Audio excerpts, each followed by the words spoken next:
It has been truly said that the two best things about a vacation are the anticipation and the recollection. The proof of this pudding may very well lie in the CBS radio workshop production of Malihini Magic by Sam Pierce. You will please fasten your seatbelts. We are coming into Honolulu Airport. We hope this has been a pleasant flight and that you will enjoy your stay in Honolulu. Honolulu! Oh, Joe, think of it! Honolulu! I am thinking of it, honey. I think I can see Waikiki Beach. Look! Down there. Oh, Joe, it's beautiful. Oh, boy, I can't wait. Honolulu, Waikiki Beach. The travel folder here tells all about it. Listen to what it says. It says, when you step out of the plane into the bright sunlight of Hawaii, soft music will fill your ears. The tropical trade winds will gently caress your hair, while dark-skinned native boys await your every beck and call, wanting only to please you on your first visit to this land of beauty, this pearl of the Pacific.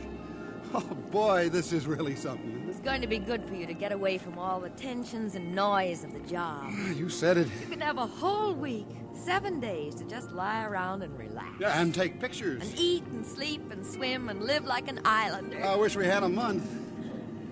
Oh, wow, how do you like that landing? See, these boys really know their business, don't they? Welcome to Honolulu. This is Miss Johnson speaking for the captain and all the crew, wishing you aloha oi. Isn't that nice? Will you please keep your seatbelts fastened until the Joe, plane we're stops really moving? here. Also, please check Honolulu. your Yeah. seatbelt. I wish they'd get the doors open so we can step out into that Honolulu sunshine. Oh, we've stopped. They're opening the doors now. What is that? I don't know. Coming out of those loudspeakers over the building. Very nice. Come on, let's get out. Yeah, come on, we'll grab a cab and go to the hotel. Where is the soft Hawaiian music? Who knows? I don't see any island boys waiting to transport us to the Oh, hotel. we'll find one. Come on. Hey, you want a taxi? Huh? Hey, you want a taxi? I got. Oh, a taxi. Yeah. We want a taxi. Okay, you come over here. I got a taxi. Yeah, fine. Come on, Alice. Not exactly a dark-skinned native boy, but he's got a cab. We can get out of this madhouse. Okay, here's car. Fine. Oh, Get in, honey. okay. Yeah, look, we want to go to the, well, here's the name of the hotel written here on this paper. Oh, yeah, okay. We get there plenty quick now. Honey, this isn't anything like I thought it would be. That music. Awful loud. Oh, you don't like music? It's horrible. Matter of fact, it's exactly what we came almost 3,000 miles to get away from. Okay, you want a good music? You go Club Oasis. You hear real good music there. Real Hawaiian music? Oh, no, lucky Lord, it's crazy.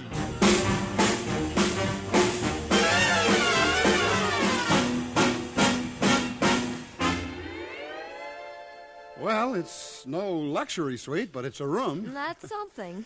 I guess these sliding doors open onto the courtyard. Let's have a look. Oh, Joe, it's beautiful. Wonder where the beach is. Oh, well, that is the beach. That little strip of sand out there is the beach? Waikiki Beach? That's the beach. Well, I guess the travel folders never actually said it was a big beach. But those pictures I've seen always made it look pretty big. Well, Alice, what's the difference? We're in Honolulu, we're on vacation, we're going to enjoy it. Oh, that's the way to talk.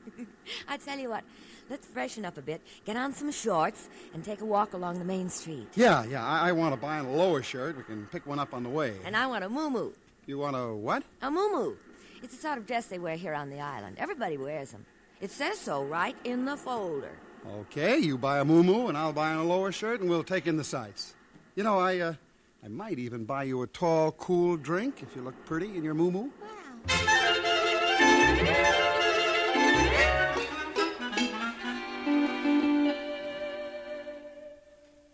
Yes, miss? I'd like to see a muumuu. A muumuu? Oh, yes. I'll show you one. Isn't she lovely? Beautiful. Carved ivory. This is muumuu. Oh, it's a beautiful print. How does it go on? I mean, what does it look like on a person? Oh, it just hangs straight like this. You wear a belt with it? No, it just hangs. Oh, over there. A lady wearing muumuu. Oh, no. Looks like a Mother Hubbard for expectant mothers. Is that the way they wear them? Just hanging down like that? And that is Moo really comfortable. Yes. Well, thank you very much. I think I'll look around a little more. Yes, miss. Oh, if I ever catch you wearing one of those things. Don't you worry, I wouldn't be caught dead in one.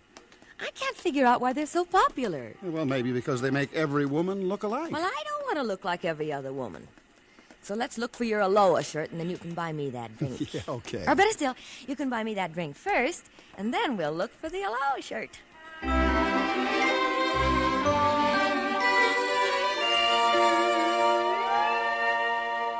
That was good. What do they call that drink? A Mayday? Oh, no, honey. Mai Tai. Mai Tai. Boy, they put a lot of rum in them. You going to buy an Aloha shirt? Well, you know what I think? No, what do you think? I think maybe we should go back to the hotel and take a nap, and then we can go out and buy the Aloha shirt. Oh, I am kind of sleepy. Yeah, okay. Let's go to the hotel and nap a bit, and then we can figure out where we can get some real Hawaiian food for dinner.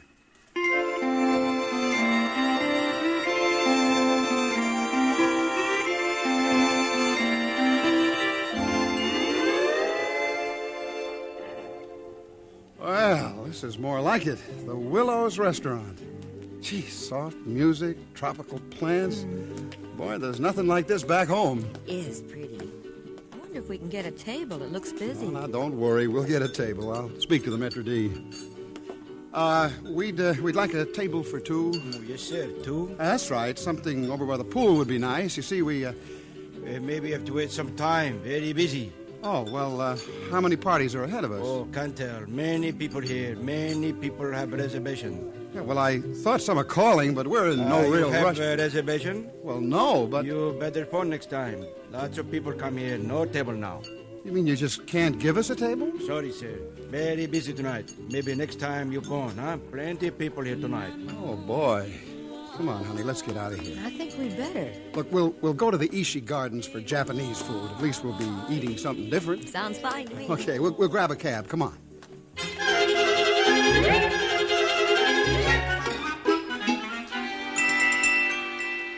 I thought it was a long way to that other place, but this is ridiculous. Yeah, well, it's kind of off the beaten track, but anyway, we're here now. This is the place. I wonder what all those buses are doing here on the street. I don't know. Come on, we'll go in. Yes, please. Oh, hello. We want to eat? Eat tonight? Oh, no. No eat tonight. We got convention. 400 women. No eat tonight. Not here.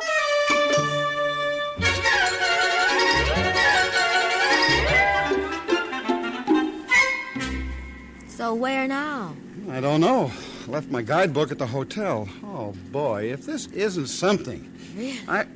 Hey, wait a minute. What are you doing? Trying to find that matchbox I wrote the name of the joint Bill told me about before we left the mainland. I wrote on a matchbox cover. Yeah. Here it is. Ah Fung's. Ah Fung's? Oh, Bill said it was the greatest place on the island. Great food, wonderful guy running it, an old friend of Bill's. Hey, driver, you know where Ah Fung's restaurant is? Oh, sure. Yeah, okay. Drive us there, please. Huh? Okay. Oh, boy, what a dope I've been. Driving all over Honolulu looking for a place to eat real Hawaiian food, and all the time I've got this address in my pocket. Well, I hope we get there soon because I'm about to fold. It's past 11. Yeah. Gee, I hope he's still open. Well, there's the place off farm, right over there. Well, that's something. We were very close to it. Yeah. All right, that'd be 80 cents. Yeah, oh, okay, here are. Keep the change. Thank you. It's open all right. The lights are on. Let's get inside and order dinner. I'm starved. Yeah, me too. Gosh, it's dark in here. Yeah, but it's open. There are candles on the tables. Good evening. Oh, hello. Are you Ah Fung? I am Afang. This is my restaurant. Come in, won't you? Yeah, well, thank you. We're friends of an old customer of yours. He said to say hello to you when we came in for dinner. Ah? Yeah, Mr. Keneally. Bill Keneally. Oh, Mr. Keneally. Oh, yes, I remember Mr. Keneally very well. He's not here on the island anymore. No, he works on the mainland. I work with him. We're old buddies. He and Mr. Logan are very close friends. Oh, well, I am glad to have you dine with us. Won't you come in? Corner table. Oh, boy, this is great. Yes. What's the specialty of the house, Mr. Fung? We take a great deal of pride in our specialties, Mr. Logan. That's right, Logan. We have extra fine prime ribs, steak from Kansas City, the best of Idaho potatoes with sour cream and chives added. The very best cuisine, I assure you. Do you have anything Hawaiian? Oh, Mr. Logan, this is our Fung steak place. We specialize only in Kansas City steaks and prime rib. Well, that's fine, Alice, actually. What's better than a real good old Kansas City steak? Please be seated, Mrs. Logan. Thank you. Mr. Logan? Will you join us, Mr. Fung? Thank you, but I have old customers to take care of. I will speak to you before you leave. Enjoy your dinner. Oh, thank you very much. Well, now, this is more like it. He's charming. Yeah, and just think. We came 2,500 miles across an ocean to find real old Hawaiian Kansas City steaks and Idaho potatoes. Oh, well, let's order and enjoy ourselves after all. This is a vacation.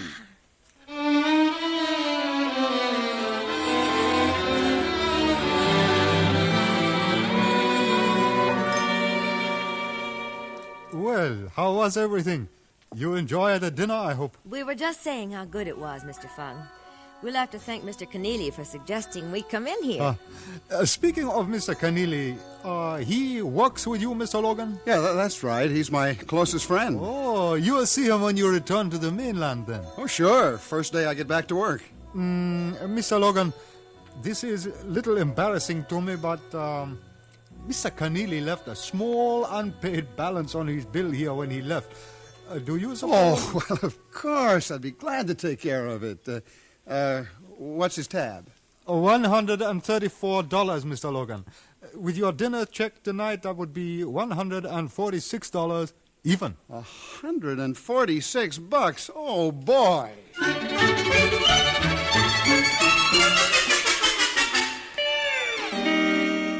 Oh, am I ever glad to be back at the hotel.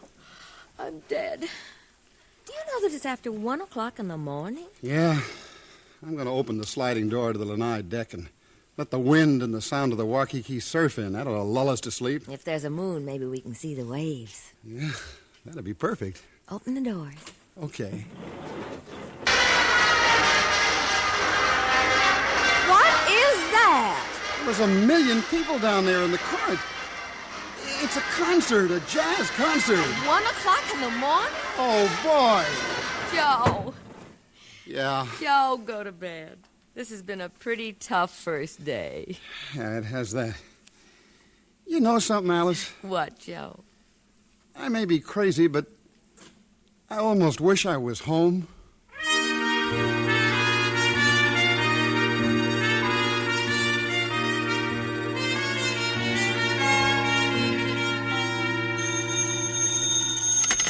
Hello? Joe, this is Ed Bailey. Ed. I've been trying every hotel in town. Why didn't you let me know you were here? Ed, I forgot all about your being over here. Wrote me a letter and said you and your wife were coming over. Oh, my gosh, I did at that. I'd forgotten all about it. How are you? Wonderful. We want to see you. Matter of fact, we thought you'd come out to the house for dinner tonight. Oh, well, that'd be wonderful, Ed. Wait a minute, honey. It's Ed Bailey. Oh. He wants us to come out to dinner at his house tonight, okay? Sure, fine. Yeah, okay, Ed. Well, where do you live? Oh, don't worry about that. I'll pick you up in my car and drive you out. I'll pick you up in the lobby at 5:30. Oh, wonderful, Ed. We'll see you at 5:30 sharp.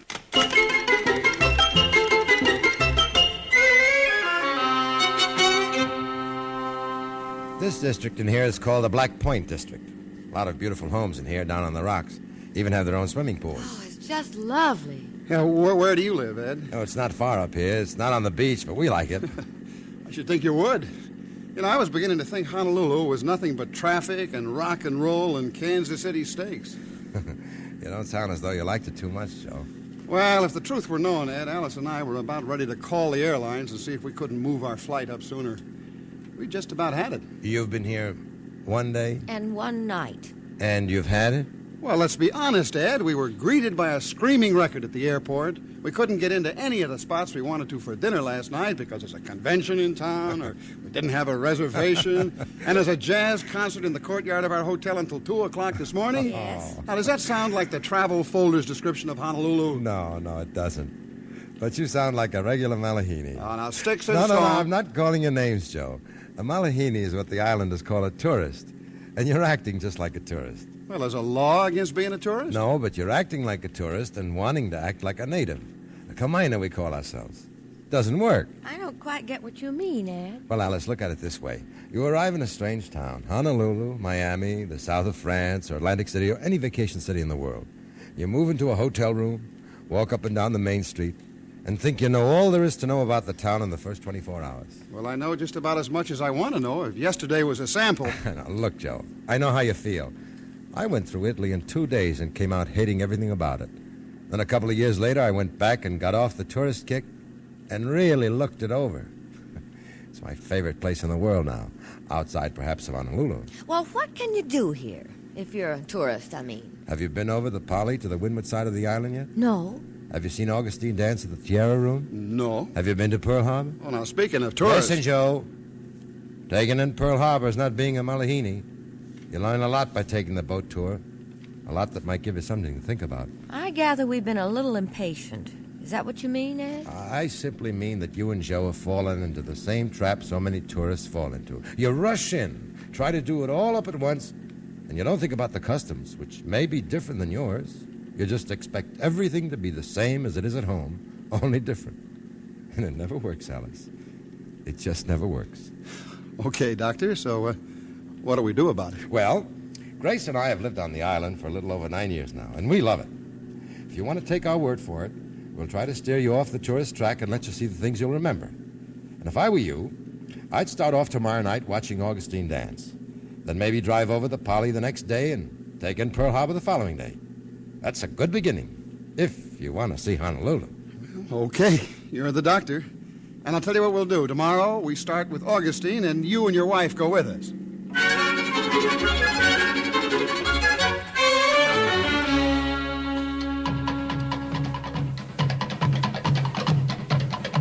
Boy, she is magnificent. How does she move like that? It's the real Tahitian dance. She's about the best we've found. Boy, I've never seen anything like that before. You won't, lad, unless you go to Tahiti. Or better yet, come back to Honolulu. Touché. And maybe I will. Maybe I will.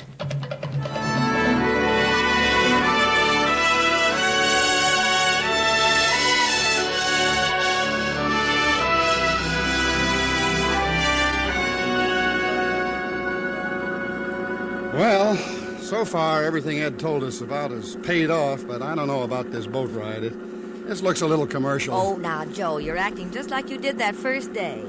Now relax and see what happens. Okay, honey. I just always suspect tours of any sort, and this is a tour. Well, you've seen a lot of things you couldn't see from the road. Yeah, you're right there. And this Captain Collins seemed to be pretty well supplied with facts. His remarks on the speaker system have been awful interesting.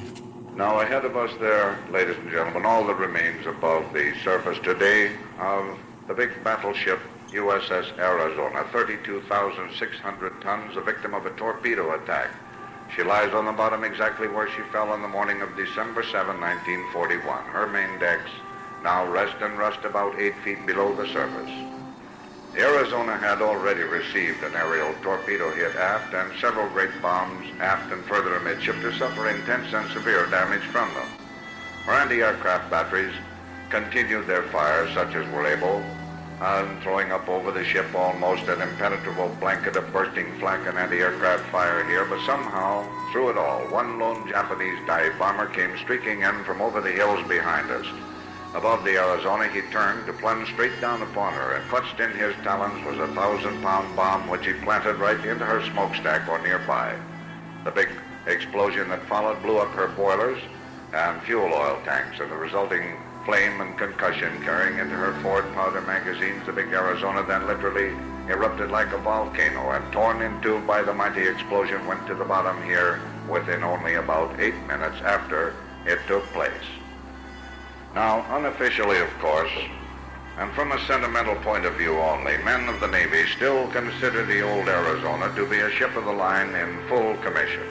I think that we certainly have to agree with them wholeheartedly in view of the facts that this ship was never decommissioned or laid aside in some out-of-the-way forgotten spot to rust away like many of her sister ships, or eventually to be cut up and sold as scrap metal.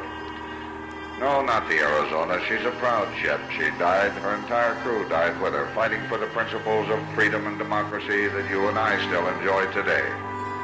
The fact that her crew, 1,102 men, from the highest-ranking admiral to the youngest apprentice seaman, still remain on board her. They're all down there at their battle stations, where they answered the call to duty on that tragic morning, and from which the word to secure was never given.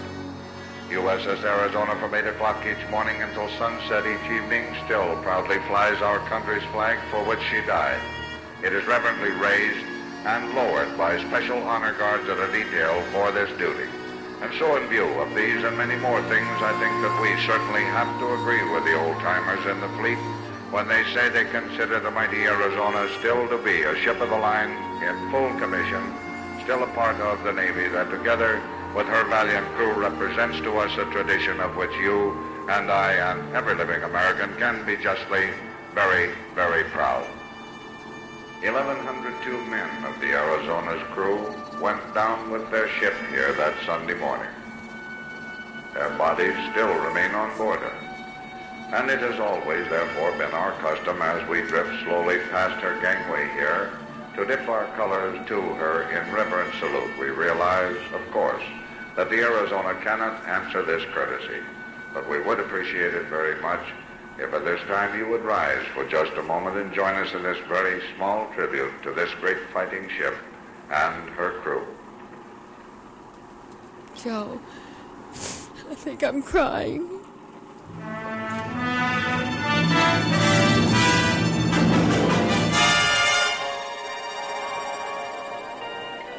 Pan American Flight 6 now loading at ramp 8 for Los Angeles.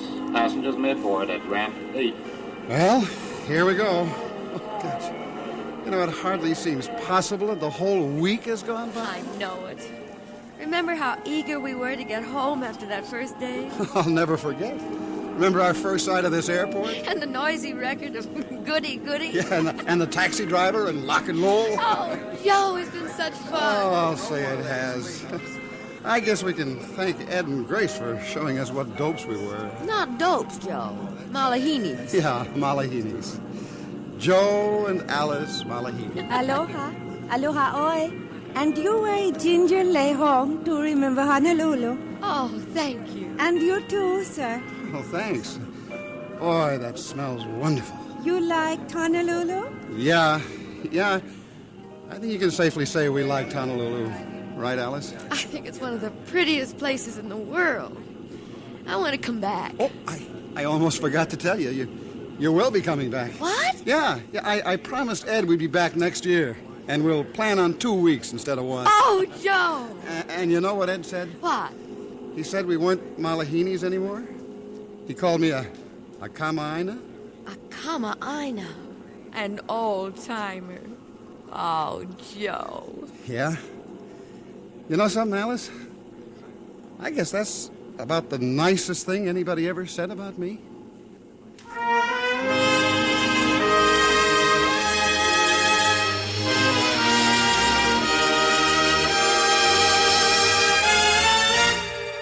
Like we said in the beginning, the best 2 things about any vacation are the anticipation and the recollection.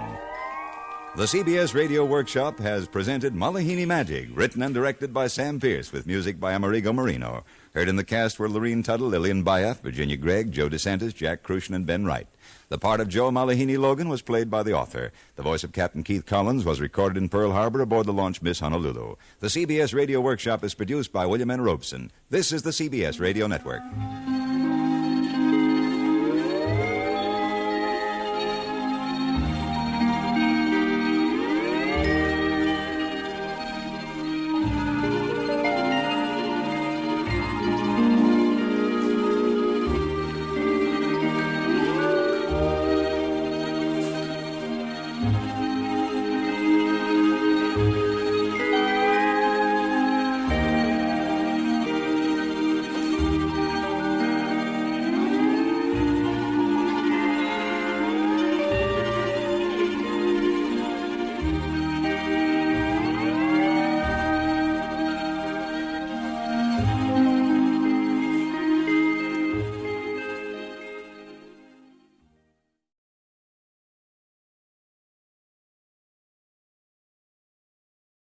This is the CBS Radio Workshop, the theater of the mind, dedicated to man's imagination.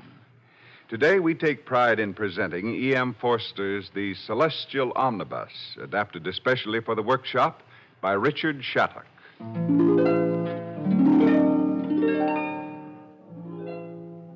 This is a story for skeptics, and the story of Jamie, who was not a skeptic. Jamie, a small boy who found himself wondrously alive in the days of Victorian England. Mr. Bond. Hello there. And Cynthia. Good afternoon, Mrs. Summers. How good to see you both again. We're so pleased that you could accept our invitation. Do go in. Well, thank you. Bert, Mr. Bonds and his daughter are here. Jamie? Okay, Mother. Do we have visitors? I saw the carriage drive away just as they came past the signpost. Jamie, what were you doing down at that end of the road? Your father and I have told you never to go beyond number 36. I was down by the alley, Mother. That signpost points up the alley, but there's nothing there. The sign says, to heaven, but it only points up a blind alley. What does it mean, Mother? Many years back, some naughty young men put it there as a joke. The sign ought to be removed by the authorities. Such nonsense. What kind of young men were they? I believe your father told me that one of them wrote verses and was expelled from the university and came to grief in some way or another. Then it doesn't mean anything at all. No, son, it doesn't. Now, quickly, go in, tidy up. Little Cynthia Bonds is here.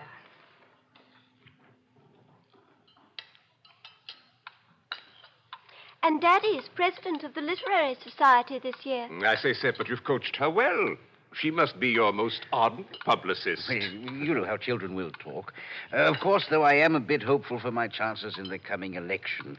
A seat on the county council would be most helpful. Mr. Bond, sir. Hmm? Where is heaven? Why, you might say... Jamie, the boy is talking about that signpost down the road, Mr. Bonds. Oh, yes, that bit of a joke young Shelley put up. It still stands there, you say. I told you so, my dear. It's nothing but a joke. And, Shelley was the name of that young man. Have you ever heard of Shelley, Jamie? No, sir. No book of Shelley's in the house? Why, yes, of course. Dear Mr. Bonds, we aren't such Philistines as that. We have 2, at least. Well, I believe we have 7 Shelleys. A very brilliant writer, you know. Jamie, why don't you and Cynthia go outside and play until dinner time? All right. Come along, Cynthia.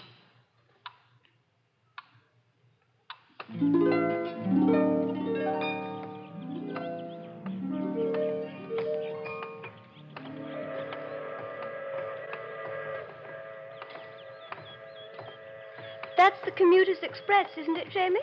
It always passes our house just before sunset. You can see it down there in the valley. Oh, yes, I see it. It looks just like a snake, doesn't it? Don't you love this time of the day? It's so wonderful. I almost want to cry. How silly and childish. Here's that signpost you were talking about at tea. To heaven. And it's pointing up that blind alley. Have you ever been up the alley, Jamie? Not all the way. My parents say that it's not a nice neighborhood. Jamie, let's you and I go together and see what is really there. Come on.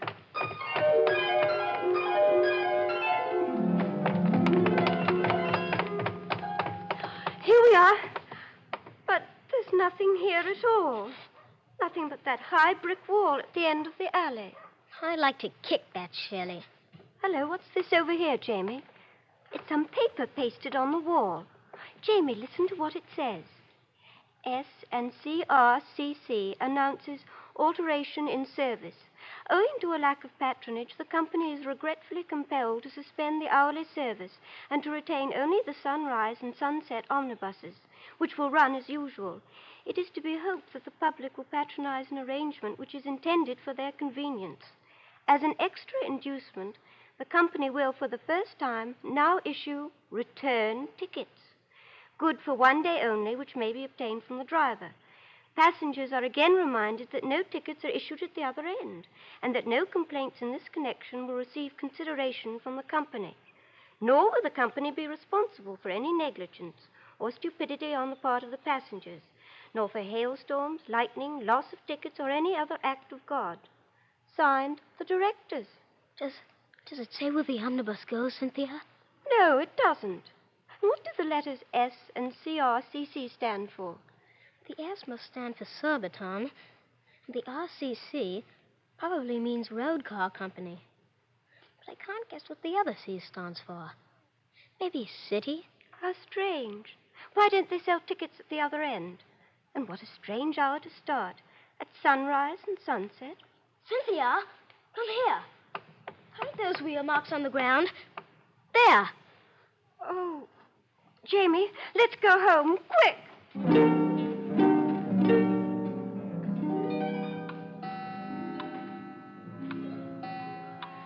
Oh, my. 9 o'clock already.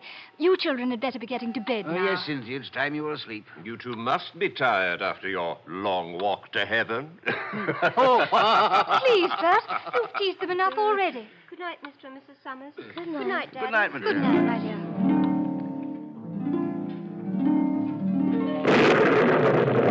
Mother!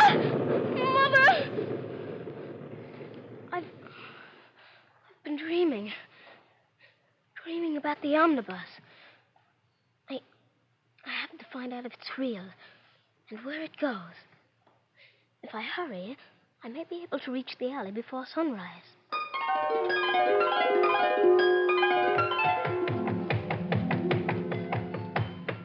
There is nothing here at the end of the alley. The sign is a lie. But why should they put up a sign that doesn't tell the truth?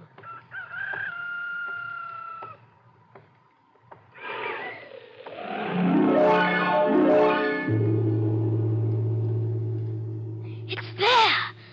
The omnibus is there! Please, Mr. Driver. Is this the omnibus that sign in the wall tells about? Omnibus est. About when do you leave? In another minute, lad. How far do you go? All the way. And can I have a return ticket which will bring me back? You can. You know, I think I'll go with you. Jump in quickly then, my boy, for we're on our way. How can we get out this way? We're heading straight for that wall at the end of the alley. The wall. It's opening up.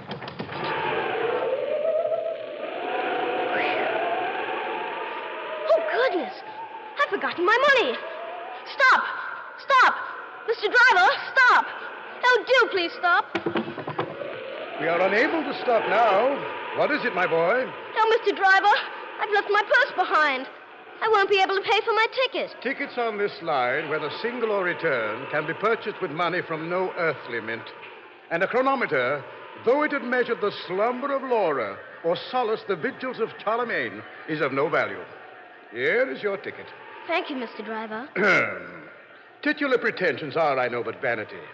Yet they do serve to distinguish one Jack from his fellow. Remember me, therefore, as Sir Thomas Brown. Are you a sir? Oh, I am sorry. It is good of you about the ticket, Sir Thomas. But if you go on at this rate, however does your bus pay? It does not pay. That error, at all events, was never intended and never attained. Sorry again, sir. Oh, come on up and sit beside me on the box here, boy. Have you been a driver always? I was a physician once. But why did you stop? Weren't you good? Oh, as a healer of bodies, I had scant success, and several of my patients preceded me. But as a healer of the spirit, I have succeeded beyond my hopes. Tell me, Sir Thomas, have you ever heard of a man named Shelley? Oh, my, yes, he is a driver like myself. Where are we going, Sir Thomas? Oh, you will soon see. Are you afraid, lad? No, Sir Thomas. Well, here we are. Look, Sir Thomas. Look at the rainbow that is forming under our omnibus. It's moving across the sky.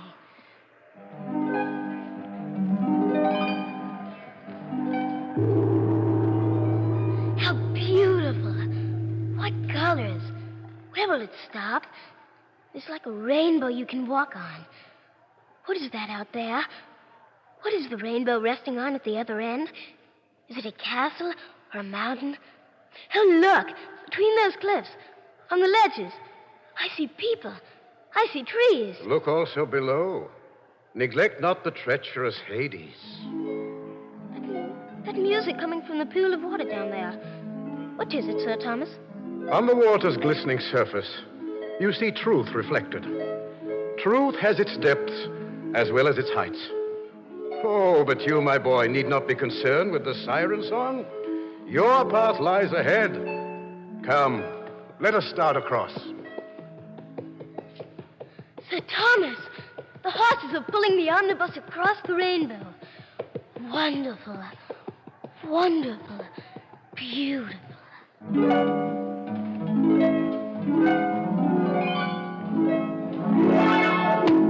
are a truant and a liar. There is no omnibus, no driver, no rainbow bridge. Jamie, please tell your father you're sorry. I cannot. Mother, it was the greatest experience of my life. Today, I went to heaven. You will go up to your room without dinner, James, and memorize that poem you were working on for school. Go to your room now.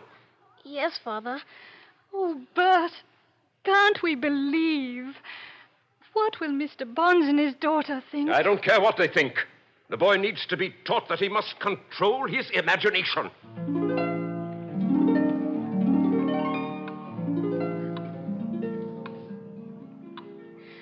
Jamie, dear, you can come down now and bring your poetry with you. I haven't learned, Father. Hello, Mr. Bonds. Jamie. And Cynthia. Well, here's our great traveler. Here is the young man who rides in an omnibus across a rainbow. After all, there is something similar to Jamie's experience in Wagner. That's odd how, in quite illiterate minds, you will often find glimpses of artistic truth. Let me plead for the culprit. Hear how kind Mr. Bonds is, Jamie. Very well. Let him say his poem, and that will do. He's going away to my sister's on Tuesday, and she will cure him of these fantasies. Now, say your poem, boy. Standing aloof in giant ignorance. Oh, one for you, my son. Standing aloof in giant ignorance. I never knew these poets taught sense exactly describes you. Except you go in for poetry. Take him through it. Come over here, my boy, and we'll see how well you learn. Fine. Bert, you fix the drinks. Cynthia and I will make some refreshments. Yes, Mrs. Summers. Now, Jamie, let me hear you say your Keats. Standing aloof in giant ignorance. Of thee I dream, and of the Cyclades, as one who sits ashore and longs perchance to visit. That's quite correct, quite correct. Well, continue, my boy. To visit what? To visit dolphin coral in deep seas. Why are you crying? Because all these words that only rhymed before, now that I've come back, they're me. You? This sonnet, you? Yes. And read farther on. On the shore of darkness, there is light, and precipices show untrodden green. It is so, sir. All these things are true. Oh, I never doubted their veracity. You believe me. You believe in the omnibus, and the driver, and the storm, and that return ticket I received without having to pay. No more of your yarns, lad. I meant that I never doubted the essential truth in poetry. Someday, when you've read more, you will understand what I mean. But, Mr. Bonds, it is so. There is light upon the shore of darkness. I have seen it.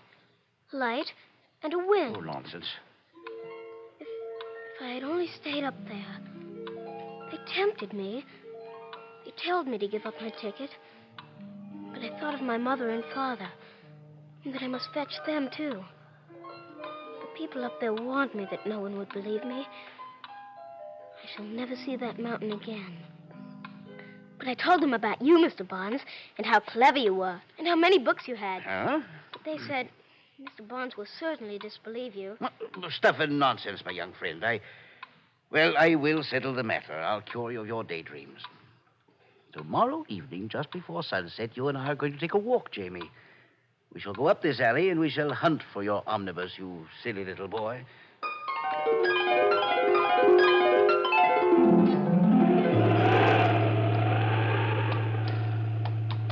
Good heavens.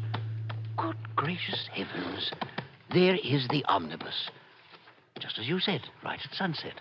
But look, it's different than the omnibus yesterday. And the driver is not Sir Thomas. Huh? Coming back yesterday, Sir Thomas told me that each omnibus has a plate inside with its driver's name on it. I'll see who this one is, Mr. Bonds. I say, you up there, driver. How soon before we start? What? Sir, come in, sir. It is such a fine omnibus. And here's the driver's name. Dan somebody. Quickly, boy, move over. Now, let me in.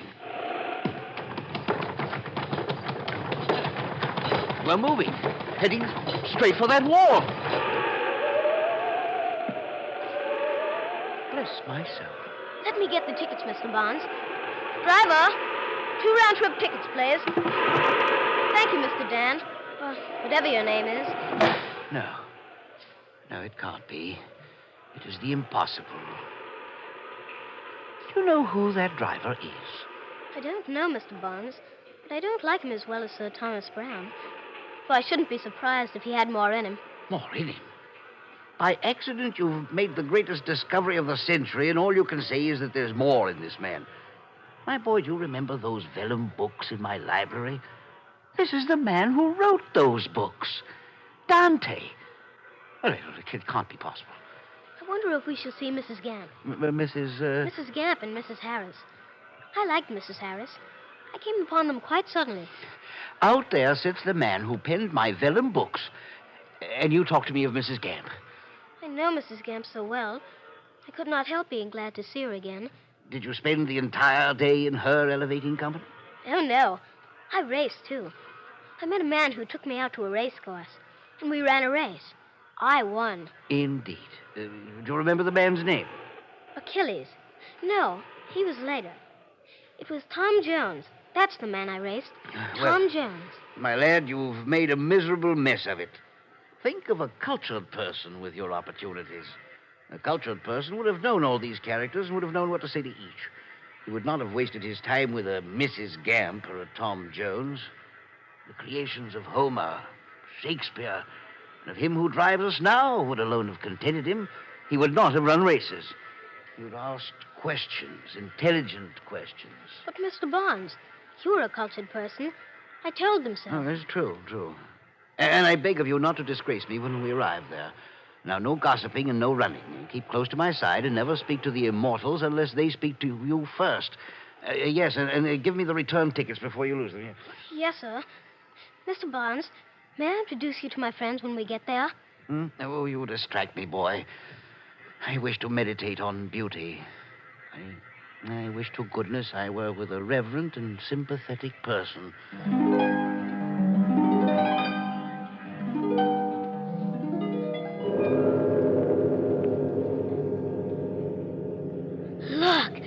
Look, Mr. Bonds.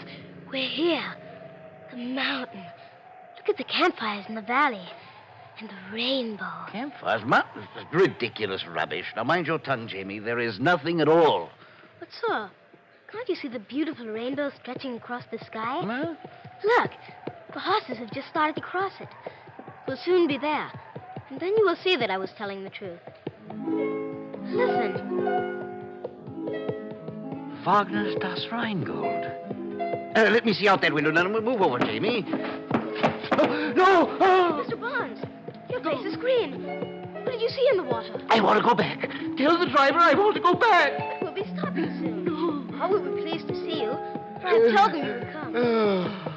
I wonder who is the sentry tonight. I am coming! I am returning! The boy is returning! I am bringing Mr. Bonds with me. Who stands sentry? Achilles. And as sentry, I must refuse admission to those unworthy. Here may pass only those who have attained the spirit of truth. There is no welcome for those who merely aspire to embrace it. Yes, I can see you now. And your spear and shield. Mr. Bonds, look. It is Achilles. I want to go back.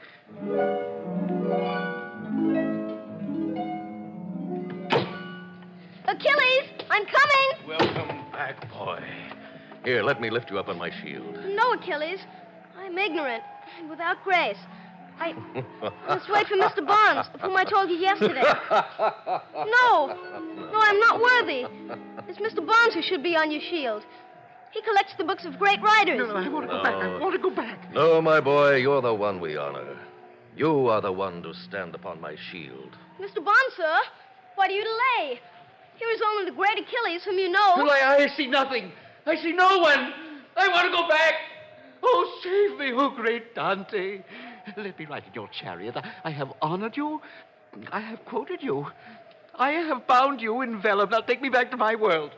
I am the means and not the end. I am the food and not the life. Stand by yourself as that boy has stood. I cannot save you, for poetry is a spirit, and they who would worship it must worship in spirit and in truth. I want to go back. Now take me back. There, through the clouds, I see London below. I'll go back on my own then. Mr.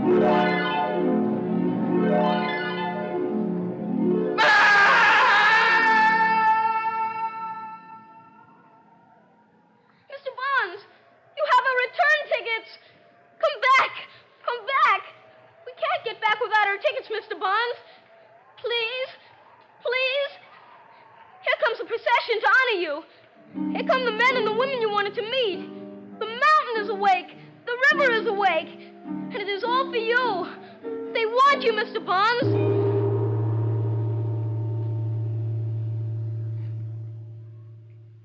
This wreath of leaves. Why have you placed it on my head? Welcome home. Blessed are the pure in heart.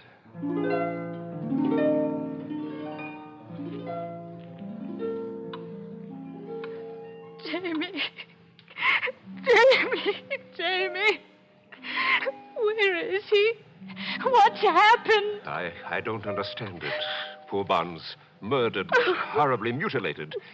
The inspector told us he looked as if he had been thrown from a very great height. All they found in his pockets were 2 omnibus tickets. Could it be possible that Jamie was telling the truth? She and Jamie were together. I think we should believe. Will we ever see Jamie again? Yes, Mother. You will. You will. You will.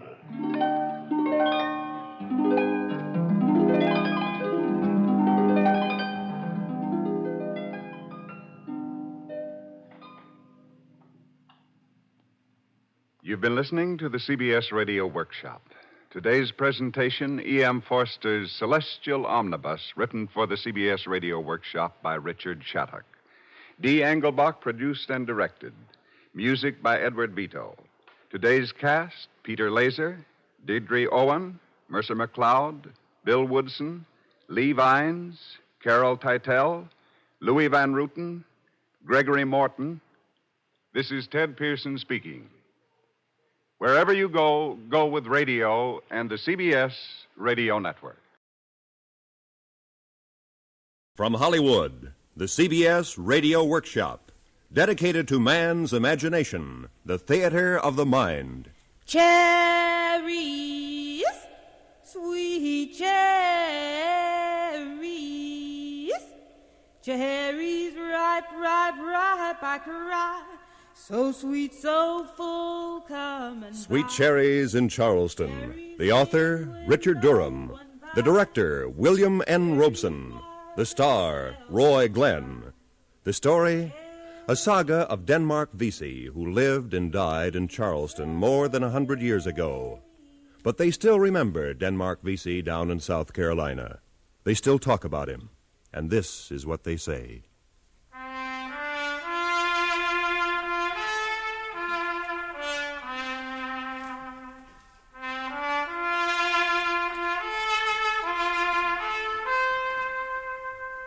They say he walked as though he was the only free man in the courtroom. They say he walked as though the world watched him. They say a gamble was the beginning of it, A gamble one night at a carnival when he bought a $20 play on a lottery wheel. She's stopping at number 6, 7, 8, 9 blue. Number 9 pays 100 to 1. Now, who's got number 9, folks? No one's got number 9. I got it. You got number 9, fella. Yeah, how much am I worth? A number in sight saves a fight. Show it. Here you are. A name goes with it. Denmark Vesey. Vesey. Say, you're Captain Vesey's slave, ain't you? I am. Now, I wonder what'd happen, say, if I just refused to pay off a slave. And I wonder what'd happen, say, if I should take a barker's neck between my fingers like this broomstick and snap it. They'd hang you, know. I'll gamble on it. I always gamble heavy. All right, how much am I worth? $2,000. Take it and get out of here. They say Denmark wrapped his money in a cotton sack, went to see a lawyer, then went aboard his ship to see his master, Captain Vesey. Denmark? Denmark, is that you? Yes, master. What do you want? Master? How much am I worth? Oh, it's that talk again, huh? I warned you once, Denmark. I warn you again. Get those ideas out of your head. I'm asking... I'm telling you. This craving for freedom is a sickness. It's unbecoming to a slave. But, master... It's those books you read that turn your head. I watch you talk to slaves in the market. You read to them from the Bible. You read Tom Paine and Jefferson. You tell the slaves that all men are brothers and born equal, huh? Nonsense. No, it ain't, master. I know what you're up to. I know you working in your spare time for other masters. You get $50 here, $quarter there. Yeah, you hope to save enough to buy your freedom. You know how long that would take you?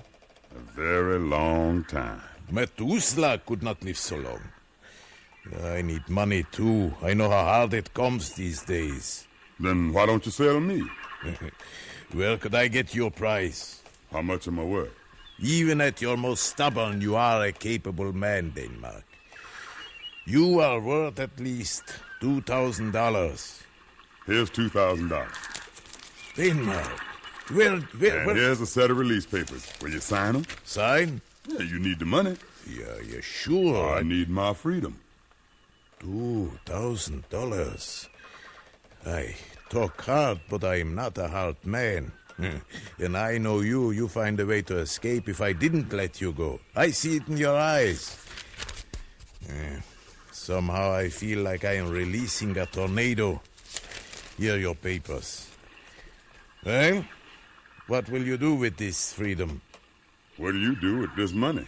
I use it to help those I love, my wife, my children. I use my freedom to help those I love. Yeah, I know. You in love with that girl who sells cherries in the marketplace, huh? But her master will never set her free. Never. So what good will your freedom do her, huh? Denmark, get below and sweep up my cabin. You asking me or ordering me? You. Right away you begin. You know, Denmark, it's strange to have owned a man's body for 20 years, not to know the first thing about his mind. All right, go, Denmark. You're free.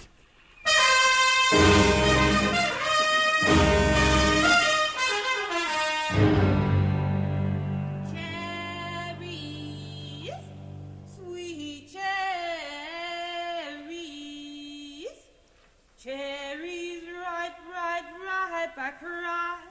So sweet, so full, coming by. I'll buy you cherries. Denmark. All of them. How new folk cherries. Yesterday I was a slave, Annie. Today I'm a free man. Then it's true about your luck. That can be the same kind of luck for you, Annie. You talk like a jackass. Where'd I get enough money to buy myself? Oh, it ain't the money alone that makes a person free. Money did all right by you. In a gamble. And I know a bigger gamble. Would you gamble? If the stakes were right. If the stakes was freedom. If I could show you that every slave in Charleston is ripe to rebel, to build a new life where all men are equal, where a man could marry the woman he loved without fear of having her torn from him in the night or sold from out of his arms, would you gamble for that? Are my cherries red? Blood red. My stakes are in.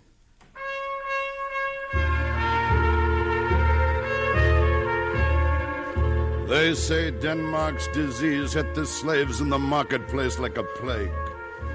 They say he believed no slave was immune to it, and so he risked telling his plan to the well-kept and contented foreman of slaves of Colonel Potter, who had never been hungry, never been whipped, but had never been free.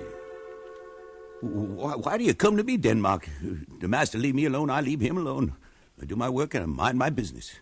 You know everything that goes on. I've heard you tell a slave when the train was coming on the underground track, and once you even told him how to board it and get to free land in Canada. I remember how your own sister escaped to Canada. I heard... Don't you talk that way around here. Roller, you've worked well for your master. Now work well for yourself. You know every slave that handles a horse. The day'll come when we'll need 'em. Will you be with us? How'll I know when the day come? When we're strong enough. If you come and bring all those that follow you, we'll have more than 1,000. If I go to them, they'll come, but there are others who only follow the leader of the slave called Peter Poyas. He's a man of the gospel and a man of peace. If you could get Peter, it would be worth a chance. I'll come if he come. You go to your friends. I'll go to the slave called Peter.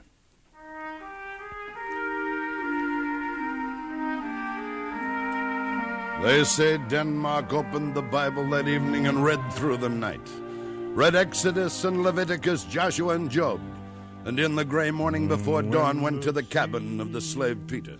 Come marching in. Oh, when the saints come marching in. Oh, Lord, I want to be in that number. Morning, Peter. Why, morning, Denmark. Peter, I've been reading the Bible all night. I read it every night, Denmark. I've been reading the words of Ezekiel and of Zechariah. Yeah, I know the words of Zechariah. Then you know he said, Behold, the day of the Lord cometh, and thy spoil shall be divided in the midst of thee. For I will gather all nations against Jerusalem to battle, and the city shall be taken. Charleston is Jerusalem. Is that why you bought your freedom? That's why I live. That's why I come to you. Denmark, I'm against violence. My God and I are against bloodshed. Are you against slavery? I'm against destruction and hatred. My God is against setting one man against another. Is your God against slavery? God's against it. Then how's he going to cure it? Can he reach the hearts of the slaveholders? Their hearts are made of stone. Don't it say somewhere that the Lord helps them that helps themselves? Denmark, the Lord warned Gideon once to be careful about the men he picked to lead his army. There may be a Judas among the slaves. You ain't no Judas. You just pick out those you can trust. My followers will come, but there are those who don't follow me. There are the superstitious ones who follow Gullah Jack. Gullah? That witch doctor that sells spells and charms?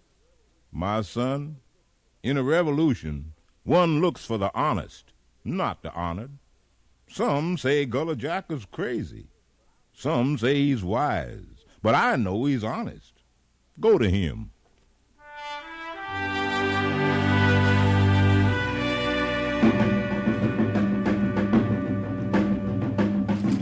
Who that?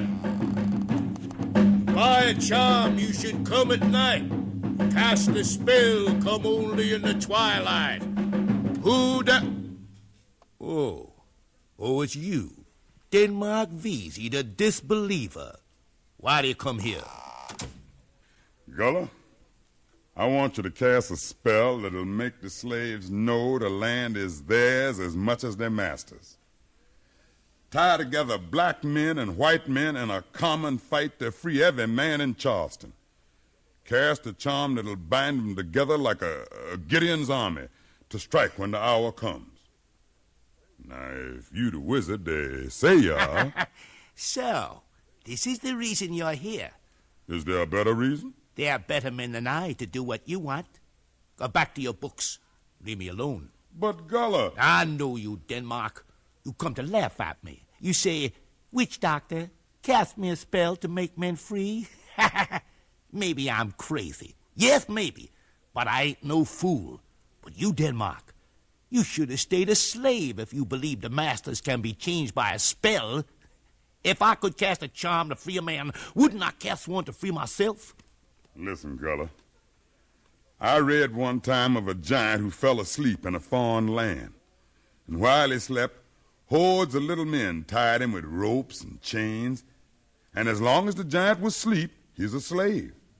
But when he woke up and stretched and shook himself, the chains snapped and the ropes broke, and the little men hopped off his back like fleas, and he stood up free and strong.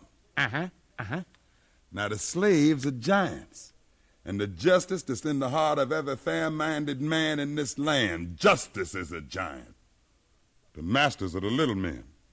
When the slaves wake and stretch, they'll be free. And you can help them waken. I see.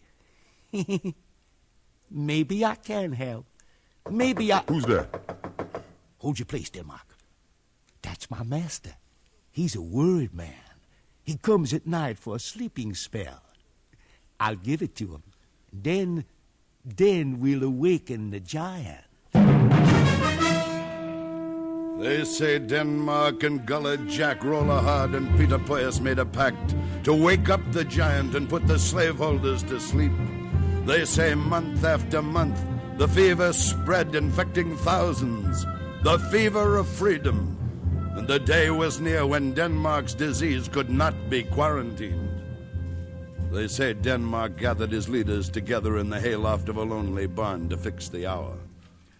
Roller, you done got together the horses and riders? Every slave who handles a horse will be ready to pull cannons once we get them. Gullah? I've been in the arsenal. I cast a spell for the captain just yesterday. The arsenal is full of cannon and powder. You, Peter? Denmark, the Lord spoke to me last night. Yeah? And he said, watch out for Judas. Yeah, we'll be watching.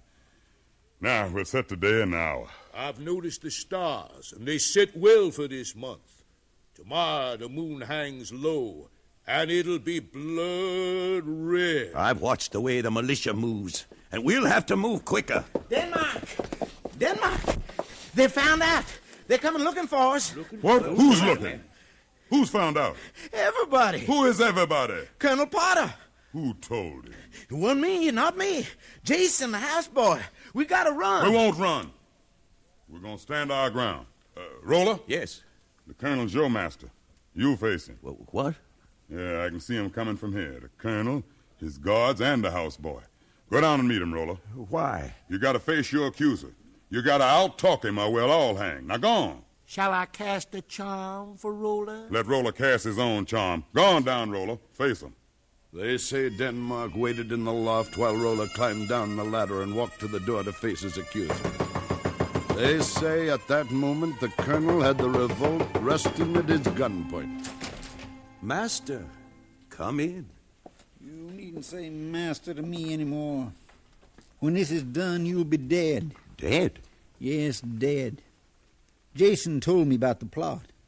Before you die, you'll give me the name of every leader and recruit in your rebellion. What are you talking about, Master? Jason? Yes, Master? Jason, tell Roller what you overheard. I heard him say he'd get men to burn the plantations. Some slaves would escape to Canada, and others would go about the land free and the unfree. That's the way he put it. Well, Roller? I feel sorry for poor Jason. Feel sorry for yourself. And I feel sorry for you, Master, for believing him. You know Jason's run off twice. What's that got to do with you? I won't argue with him. Don't deny he's telling the truth. I don't deny I'm the best slave you got. I've worked harder and earned more for you than Jason, haven't I? You've done that? I'm the best treated slave in Charleston. I've never complained or asked for anything, have I? No, you haven't. Then wouldn't it seem I like my slavery, that I love my master? It seems a sane, logical man would. If you kill me, who'll handle your crops as well as I do? Who'll earn money for you the way I do? You never give me trouble. It don't seem natural you'd start now. No, master, it don't. Jason? Yes, master? I'm going to teach you a lesson for trying to stir up trouble. But, master... Guard, take him to the yard. 30 lashes. I didn't do nothing. And Roller? Yes, master. Roller, you'd better be telling the truth, or there'll come a day. Yes, master. There is coming a day.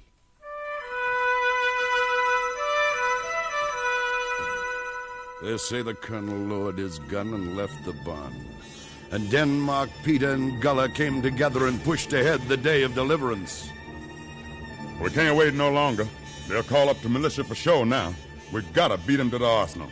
We move tonight. If the militia gets there first, should we turn back? This road leads only one way, to liberty or death.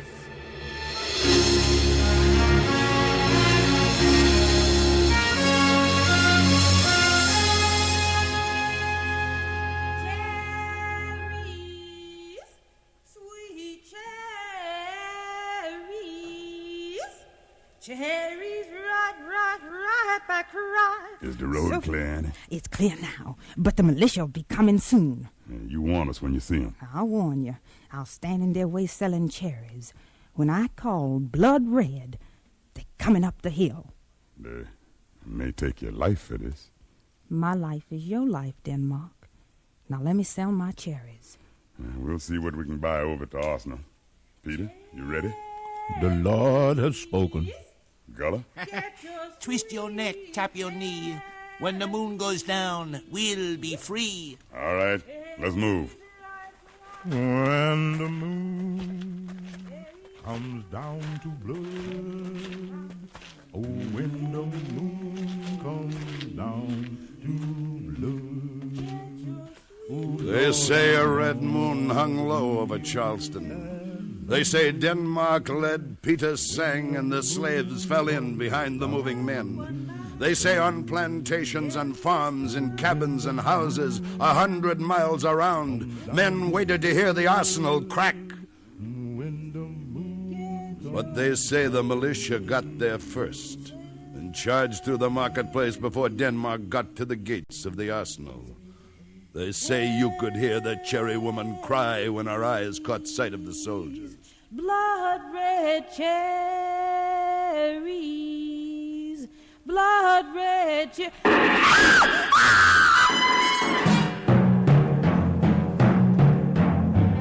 They say the shots tore her down like a vine off a tree.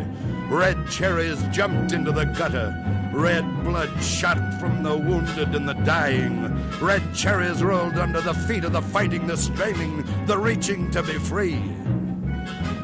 They say the reaching fell short. They say the militia took the arsenal. They say they took 100 dead slaves to their grave and 100 leaders to jail. And they took Denmark Vesey to the rack, and at last to court. Denmark Vesey. Yes, Your Honor. Before I pass sentence, do you have anything to say to explain your crimes? I have a word, Your Honor. Speak and be brief. You speak of my crimes, Your Honor. Yet I feel no guilt. On the contrary, I felt to be idle while other men yearned to be free was wrong. So I was not idle. Others talked, I acted. I'd act again. Order! Is that all you can say to explain your treachery?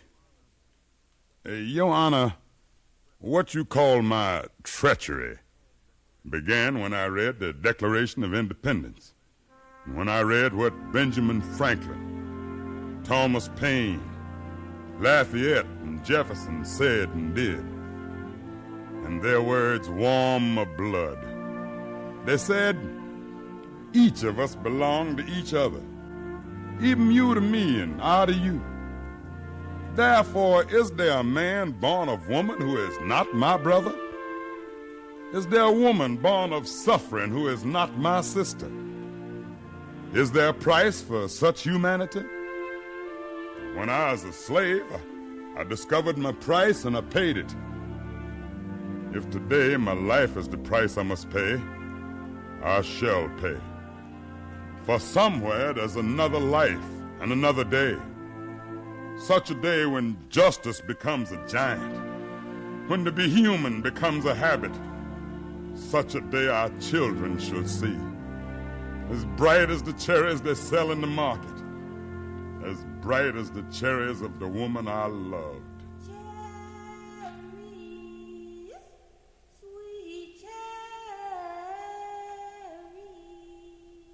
They say the clerk stopped writing and put away the record.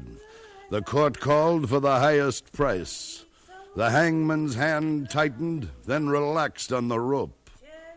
Denmark paid, and the masters went home to bed. But they say Gullah Jack in his cell cast a spell, and no master slept well. For they say the giant was awake, and the giant never slept again, till all the slaves were free. That's what they say about Denmark Vesey.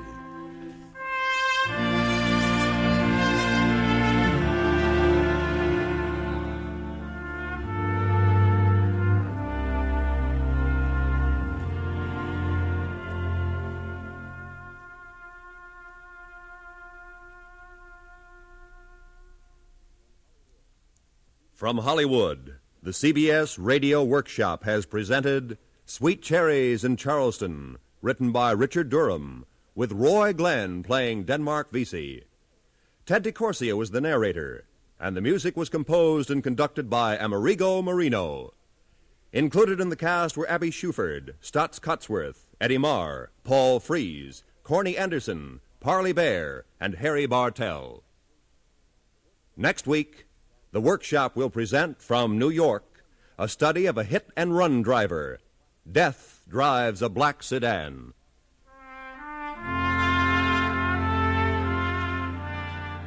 This is the CBS Radio Network.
Penny for those thoughts. Oh, I was thinking I'm glad we're going home, Roger. I hope this summer has given us both ample time to think this thing out. Well, actually, darling, we have too much invested in this marriage. 10 years cannot be dispelled by one summer. Well, that isn't exactly what I meant, but... Oh, let's listen to the radio, shall we?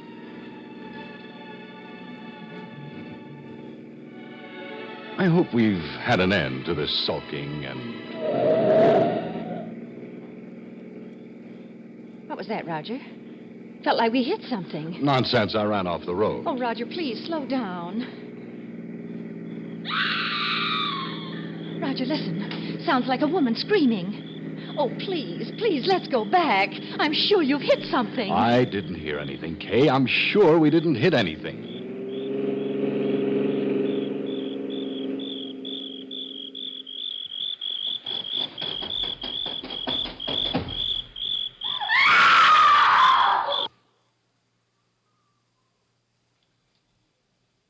This is the CBS Radio Workshop, the theater of the mind dedicated to man's imagination. Our story, Grief Drives a Black Sedan, stars Alice Frost and Lee Vines. Written, produced, and directed by D. Engelbach.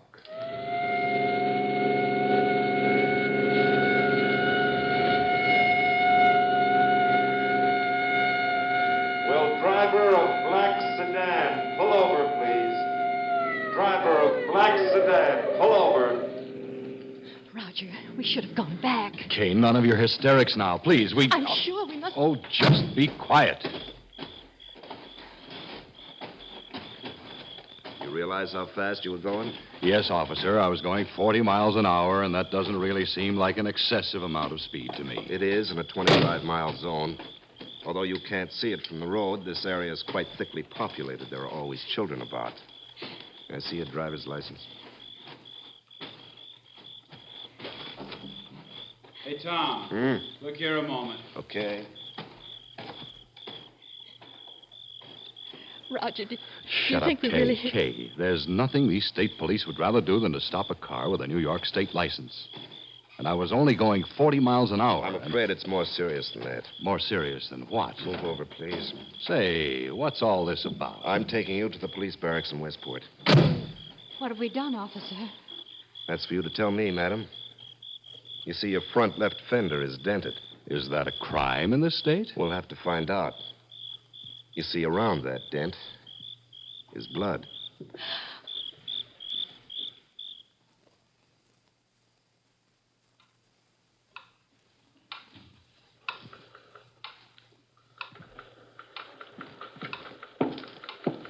Captain, I'd like to see you in his office.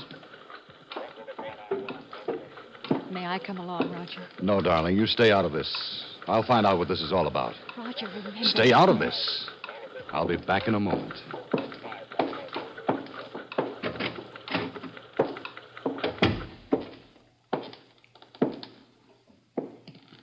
Sit down, please. You are Roger Wickens, 25 Park Plaza Road, New York City? Yes, I am. What's this all about? I'm returning your driver's license and your car registration. We've checked the New York police. You've not had any previous accident record. What happened tonight, Mr. Wickens? What do you mean, what happened? I drove up here from New York City to take my wife home. She's been summering up here, and that's all there is to it. And I want you to stop treating me like a criminal. I was driving down Cross Highway when the police stopped me for driving 40 miles an hour. Excuse me. Yes. Yeah. Well, keep checking. Check every hospital within 25 miles. When you finish that, check all the doctor's residence in the vicinity. Send someone to retrace Cross Highway. Yes. Well, I think you'll find somewhere, not too far from where the Wickens' car was stopped, some blood stains and possible pieces of glass. Report back as soon as possible. Yes, who? Oh, Doc's out there. We'll send him in. Captain, what about this? Are we under arrest? Well, there are two ways we can do this. We can technically arrest you for driving 40 miles an hour in a 25-mile zone. Or of your own volition, you can wait until all these things check out. Look, I think you're in trouble.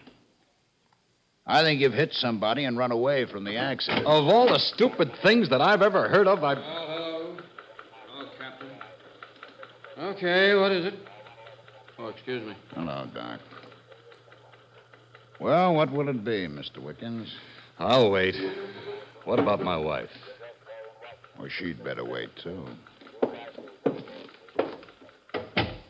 He seems rather touchy. Yeah. Doc, why don't you take some blood samples, run them through the lab, report back to me as soon as you can. I believe this is a case of hit and run. I want to have all my facts. Another no cooperation guy, huh? That's right, Doc.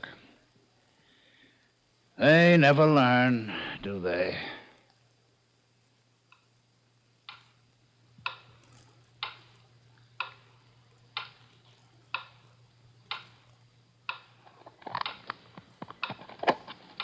Cigarette? Thanks, darling.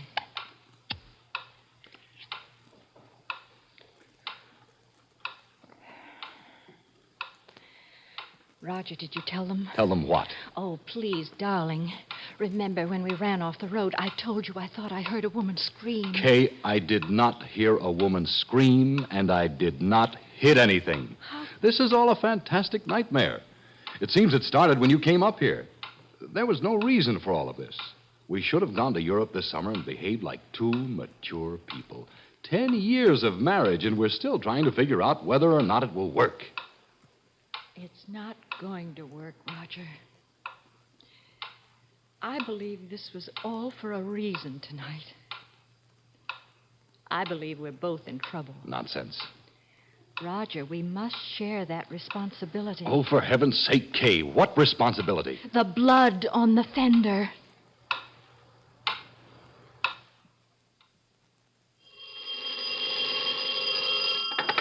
Hello. Yes. You found what? Where? Bayberry Lane. Let me get this down now. Bayberry Lane and Cross Highway. Yeah, I'm a regular Sherlock Holmes. How'd I know what? Never mind about that. No one at the house, huh? Well, you stay there. Keep calling in. No, Doc's still working. There's nothing to report here. Wickens denies everything. Okay, stay with it. Right.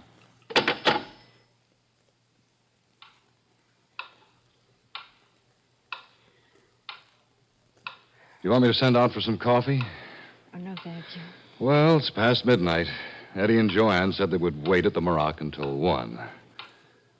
What a wonderful homecoming party this turned out to be. Well, you win the Superficiality Award for the year. Eddie and Joanne, the Maroc, the whole stupid, silly pattern. Roger, don't you realize you may have killed someone tonight? Kay, let's stop this bickering, this hammering at each other. I did not hit anyone tonight. Now, starting with that premise, let's see if we can discuss intelligently our own problems. This is not the time nor the place. Actually, Roger, there is no problem. I'm leaving you. I don't blame you, Roger. I really don't know whose fault it is. Perhaps it's mine. Oh, no, it's mine. All I've ever done was given in to every little whim you ever had. Have you, Roger? Oh, yes, you've given me things, money, a beautiful home, and oh, so much loneliness. What good are possessions? Oh, I know this sounds trite and very cliché, but I'm tired, Roger. We've failed. I don't know whose fault it is. I don't know where we really started to grow apart. I just want out. Well, darling, as usual, your timing is superb. I'm up to my neck in trouble because of you. Oh, please. No more of the comparisons, no more recriminations. Until we know what's happened here, let's just wait. Wait.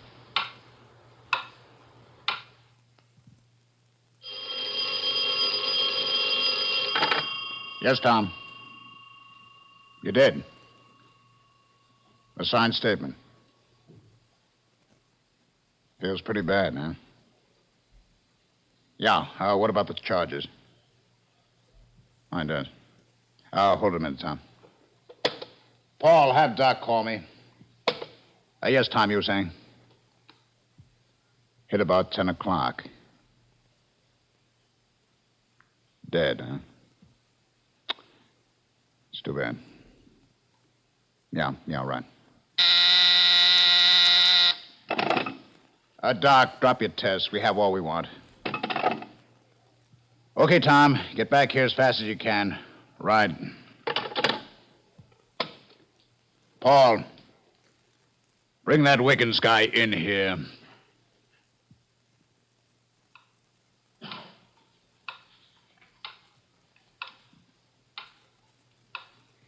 It's 1:30. Roger, why don't you ask the captain if they found out anything? Yes, I guess you're right. I will. Mr. Wickens? Yes. Officer, what have you found out? Mr. Wickens, the captain wants to see you. Right.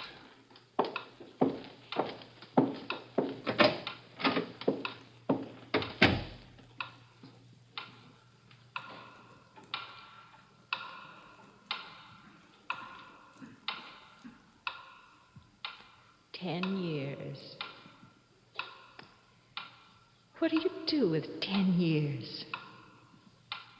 Can you write it off? Can you forget it? 10 years and you look at someone, and that someone you've known for 10 years, and you realize, oh, this night, this long night, what have we done? 10 years. 10 whole years. What do you do with memories? Just lock them in a safety deposit box? Or do you tie them up neatly in pink ribbons and burn them? What do you do with plans? Those blueprints for the future? And what do you do with love? The community property of love, split down the middle and shared by no one. 10 years. 10 years. 10 years.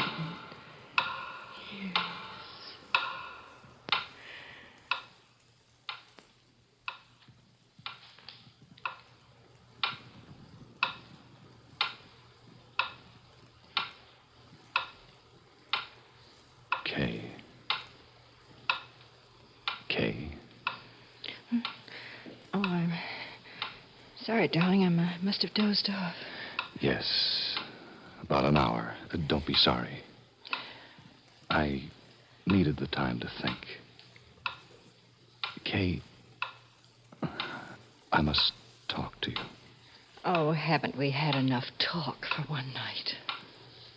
Just a bit more patience, darling. A cigarette? Roger, for heaven's sake, what's happened? Kay, I must tell you this in my own way.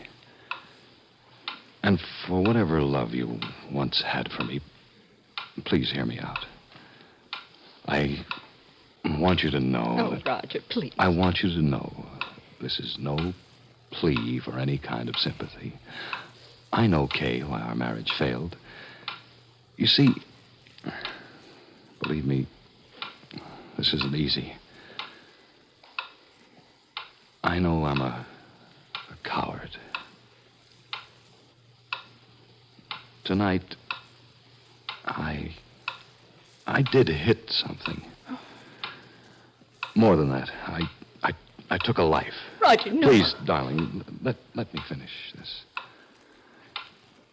All my life, I've been hitting and telling myself that I didn't hit. All my life, I've been running away. All my life, I've been a coward. Oh, I wonder how much I've lost in love, respect, friendship.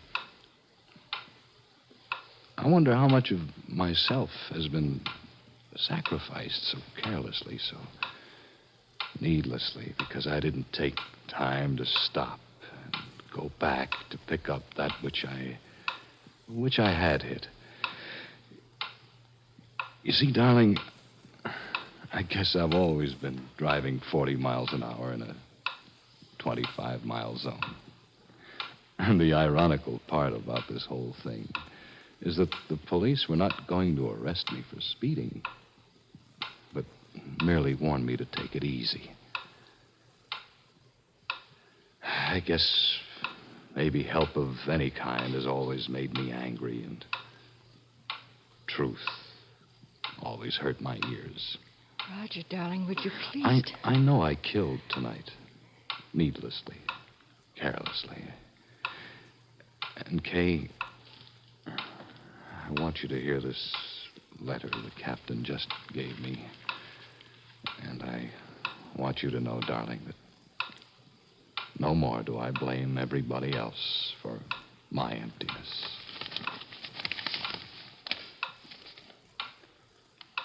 To the man who killed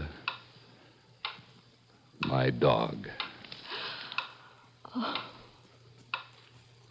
I hope you were going someplace important when you drove so fast down Cross Highway across Bayberry Lane tonight.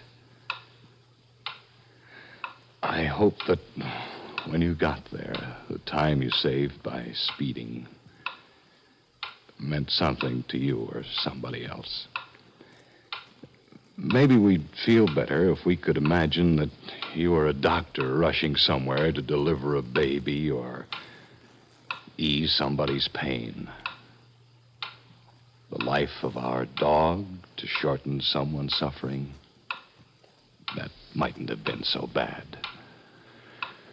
But even though all we saw of you was the black shadow of your car and its jumping red taillights as you roared down the road, we know too much about you to believe it. You saw the dog. You stepped on your brakes. You felt a thump. You heard a yelp and then my wife's scream. Your reflexes are better than your heart and stronger than your courage. We know that because you jumped on the gas again and got out of there as fast as your car could carry you. Whoever you are, mister, and whatever you do for a living, we know you are a killer. And in your hands, driving the way you drove tonight, your car is a murder weapon.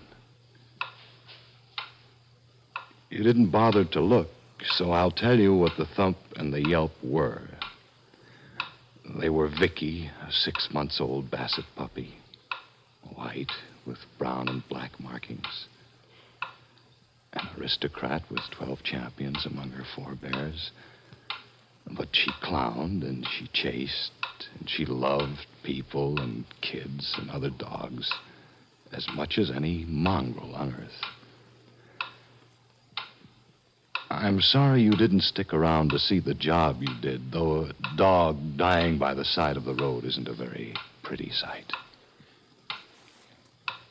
In less than 2 seconds, you and that car of yours transformed a living being that had been beautiful, warm, clean, soft, and loving into something dirty, ugly, broken and bloody. A poor, shocked, and mad thing that tried to sink its teeth into the hand it had nuzzled and licked all its life.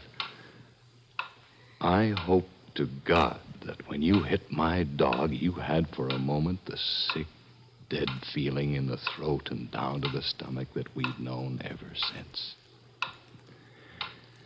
And that you feel it whenever you think about speeding down a winding country road again.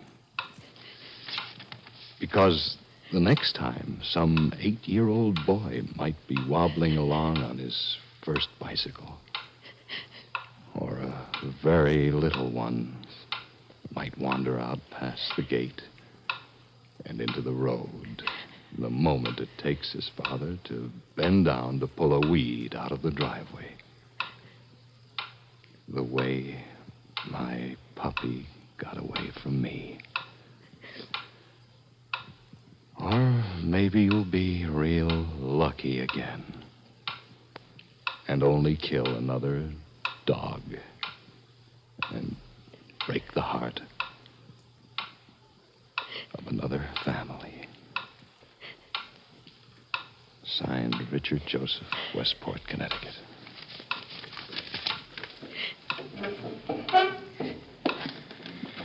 Well, okay, that's it.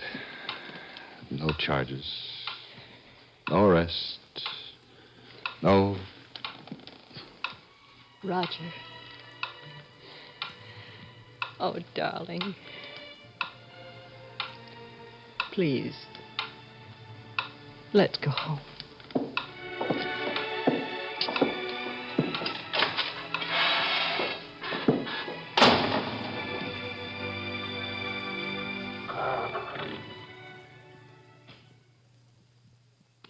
Ladies and gentlemen, the governor of the state of New York, Averill Harriman. Thoughtlessness and irresponsibility go hand in hand and cause far too many tragedies on our highways. The thoughtless driver who ignores traffic regulations, hoping to get away with it, hides behind the idea, no witness, no crime. But too often, this leads down a road of final accounting. Only by constant care, courtesy, and observance of the rules of the road can you be sure of avoiding the day when grief drives your car and brings tragedy to your family or that of another. The streamlined, high-powered automobiles of today demand of us the same intelligence and care in handling that has gone into their design. This weekend and in the future, I appeal to everyone to drive carefully, drive safely, assure a happy holiday for all. You've been listening to the CBS Radio Workshop, Grief Drives a Black Sedan, written by D. Engelbach. A Letter to the Man Who Killed My Dog is from the book of the same title, written by Richard Joseph and published by Frederick Fell. Today's cast: Alice Frost, Lee Vines, Ralph Bell, Bill Mason, Larry Haynes, Jay Johnson. Next week from Hollywood, People Are No Good. Ted Pearson speaking. This is the CBS Radio Network. From Hollywood, the CBS Radio Workshop.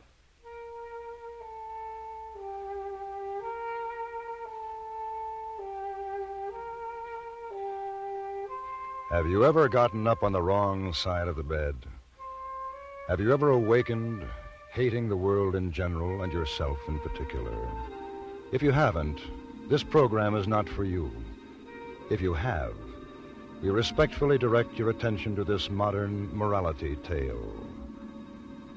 The CBS Radio Workshop, dedicated to man's imagination, the theater of the mind, presents William N. Robeson's production, People Are No Good, adapted by Mr. Robeson from an original story by Joyce and Ferdy Grofé, Jr.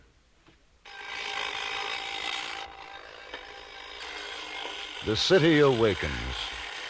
In a million sleep-soured rooms, the metropolitan chanticleer shatters the smooth black chalice of unconsciousness.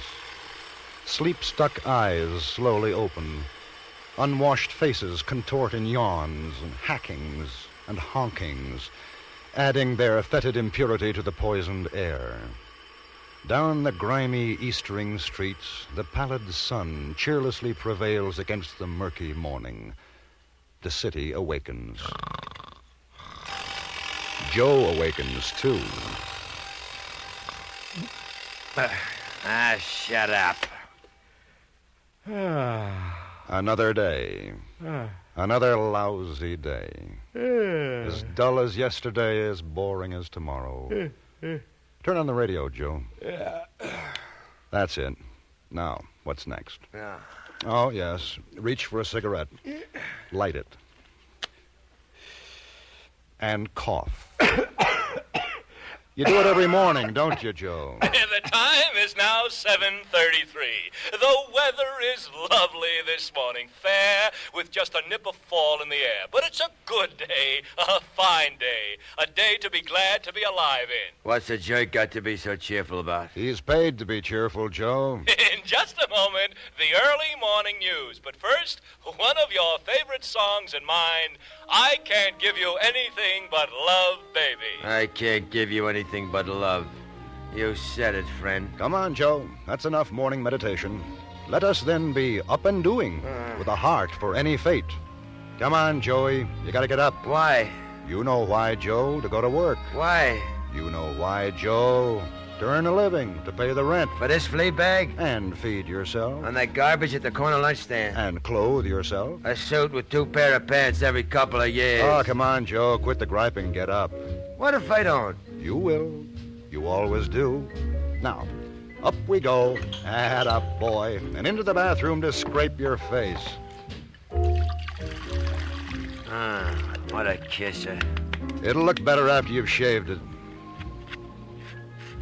3.5 minutes. Why does it always take 3.5 minutes to shave? Try going faster. And cut myself? Or slower. It always comes out 3.5 minutes. You're in a rut, Joe. You're telling me? You ever try putting on the left shoe first? You kidding? Or getting into your jacket right arm first? It'd fall up the whole day. Something's bound to. Yeah, it always does. Now, all ready? Out into the big, beautiful world you go. 82 steps to the lunch counter at the corner.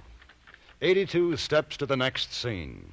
The matutinal scene, which is played the same way, with the same dialogue, morning after morning after morning. Good morning, Joe. What's good about it? Hey, come on. That's what I always have, coffee and a donut. Don't I always have coffee and a donut? Well, my day would get off to a good start without having a few loving words from you each morning. Hey, can't you get something else on that lousy jukebox? Why, lover boy, they're playing our song. Our song? What's so funny, huh? What's there to laugh about? Hey, get out of the wrong side of bed this morning, Joey, huh? Joe's bed only got one side, the wrong one. Bunch of crumb bums.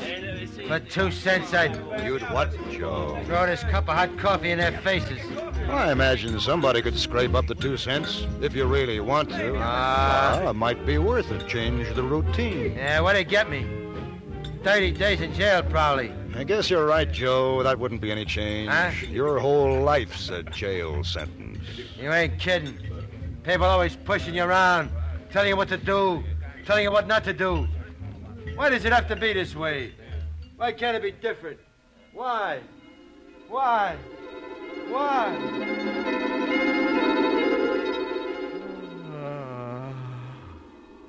Good morning, Joe.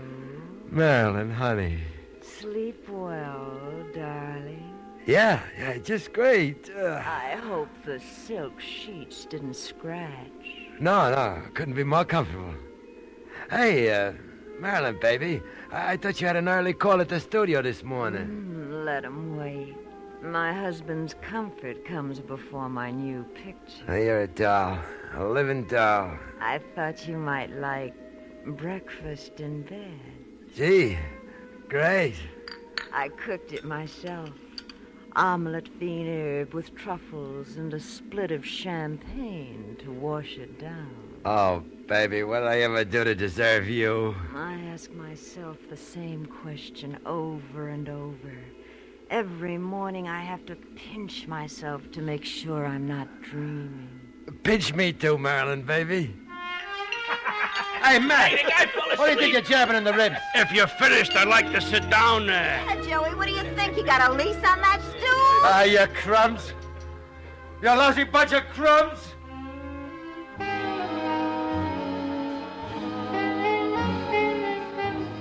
A half block down the avenue to the subway station.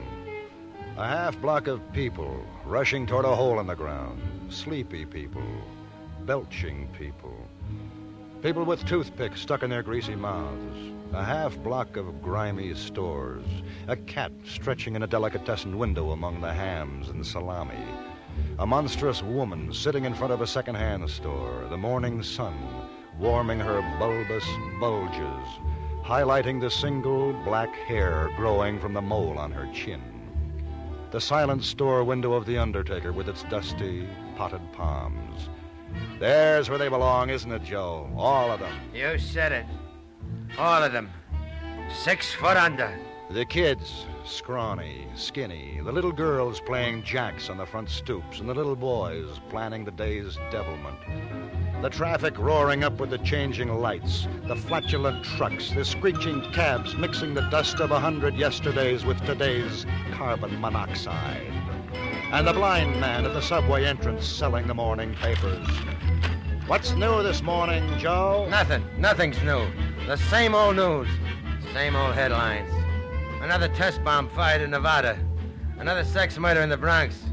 Another war threat in the Middle East. What's the world coming to? And whose fault is it? People. That's who. Dirty water down the gutter.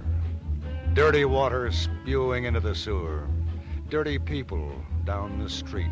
Dirty people sweeping into the black hole in the ground. Into the subway station, where the stagnant air hangs heavy and moist, moved only by the coming and going of the roaring train.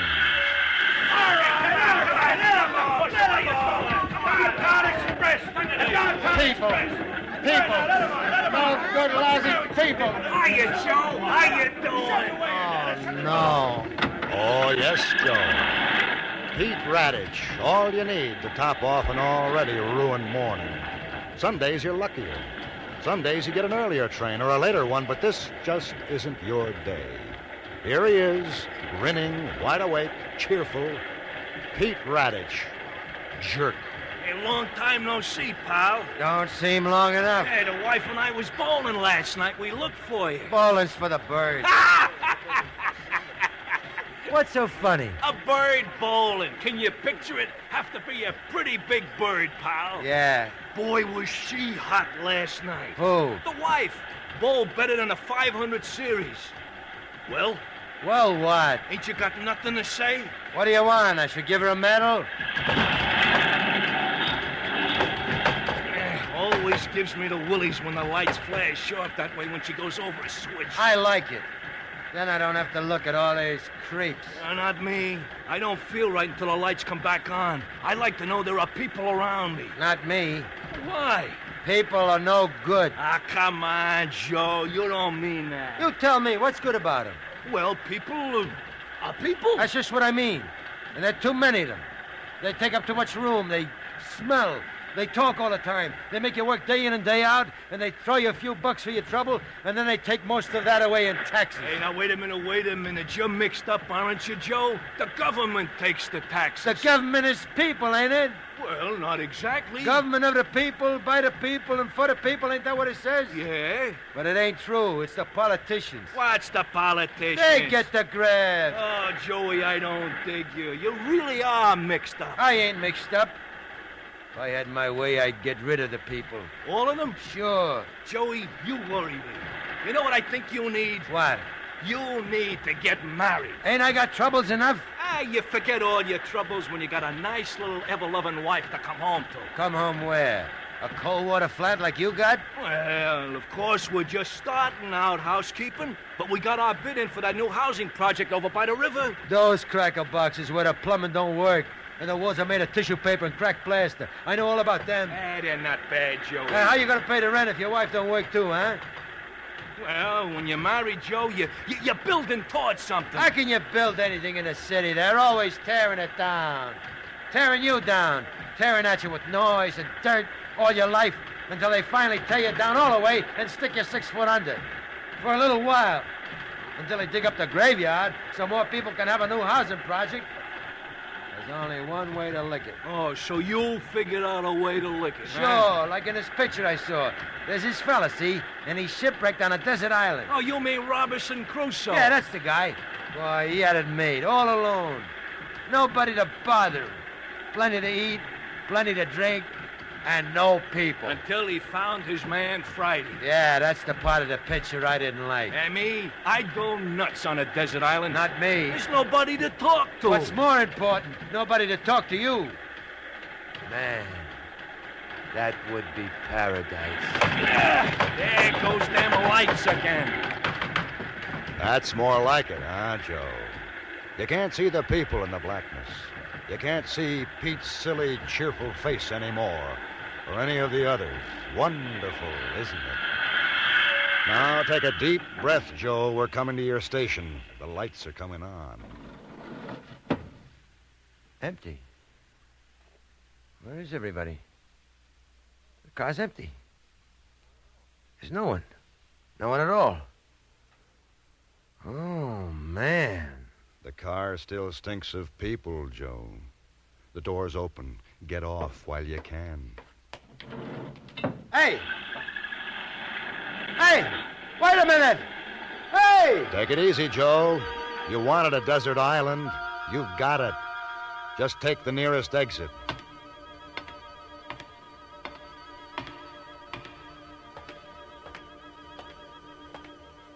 Here's your desert island, Joe. Manhattan Island.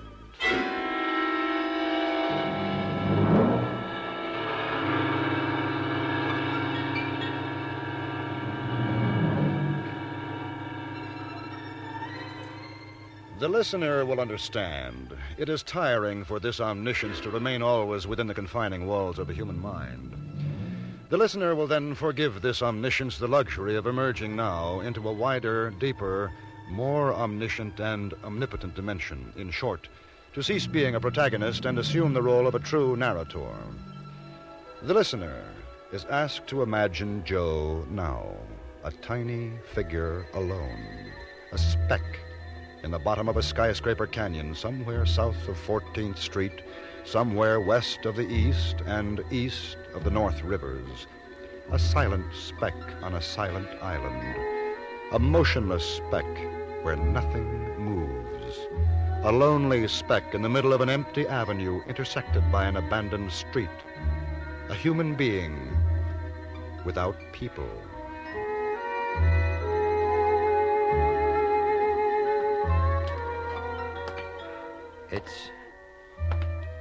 It's like... No, I never seen it just like this before. Once it was nearly like this. One Labor Day morning just before sunrise. Walking up 8th Avenue, it was almost as empty. But then a checker cab belted across 34th Street and spoiled it all. Empty. Empty. Beautiful without people. No, this is nuts. This is screwy. I'm dreaming. So I'm dreaming, so I don't want to wake up. I like it. So quiet. So very, very quiet. Hey! Hey! Yeah, I gotta be dreaming. The time's come to pinch myself. Ah! So I'm not dreaming. I'm awake. So this is really happening. Joe alone. Joe walking down the endless, empty streets past the second-hand stores in the front of which no bulbous woman sits warming her bulges, past stoops where no scrawny children play, past an undertaker's window still silently framed by 2 dusty potted palms. And the air about him, no longer poisoned by the exhausts of 1,000 trucks and cars, is pure. And the sky above, no longer polluted by the myriad activities of millions of people, is bright, and the sun beats down with a strange and unnatural heat. It's hot. Thirsty. Gotta be somebody around. Gotta be a bar open, no matter what kind of a holiday this is. There's gotta be a bar open. Yeah, there's one in the corner. Yeah, it's gotta be open. Jukebox is gone. Charlie's Bar and Grill. Hey, Charlie's is uptown on York Avenue in the 90s, and I'm downtown. Well, I guess there must be more than one. Only this looks like the one on York Avenue. The one I was in last week with Pete and his crummy friends. Same jukebox, same lousy song. So they all look alike. Hey, bartender. Hey, where is everybody? Okay, so I'll help myself. No, this is a bar whiskey. This stuff is slop. Here we are. 10-year bottle and bond.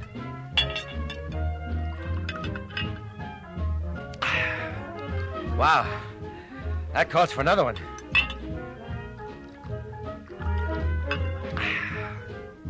Hey, wait a minute. Whoa. I'm late for work. Gotta tell him I'm late. Gotta find a phone. Where's the phone? Oh, there on the wall. Gotta tell him.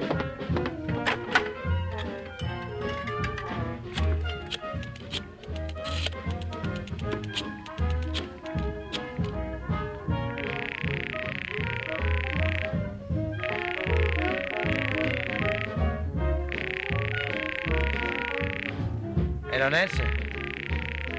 The office don't answer. But they gotta answer. This is Wednesday morning. Somebody's gotta be there. Somebody's gotta answer. Joe alone. On the telephone. The office doesn't answer. The operator doesn't answer.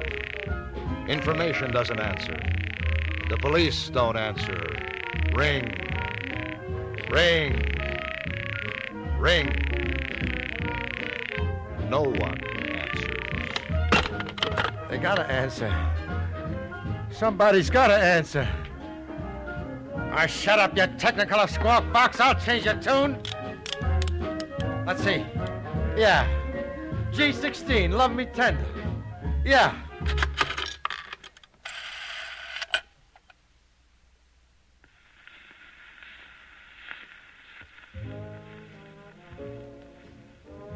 That ain't the record I want. Shut up! Shut up! That's better. Quiet. Nice. I need another shot. Figure this out.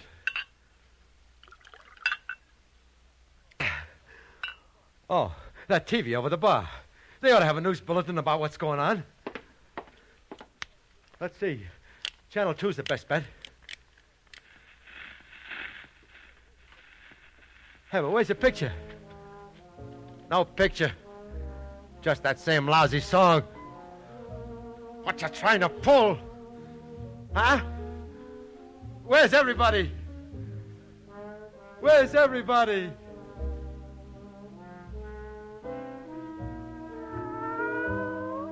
Huh? What's that? A cat. A real, live, scrawny, lovely alley cat. Hey, kitty, kitty, kitty. Hey, puss. Come on. Joe and the cat. Hey, pussy. Joe, desperate for a living contact. The cat, cat-like, suspicious. Joe on his hands and knees, pleading, enticing, seducing. The cat, back arched, spitting, fainting at him with bared claws. Come here, puss. Hey, kitty, kitty. Hey, kitty, kitty.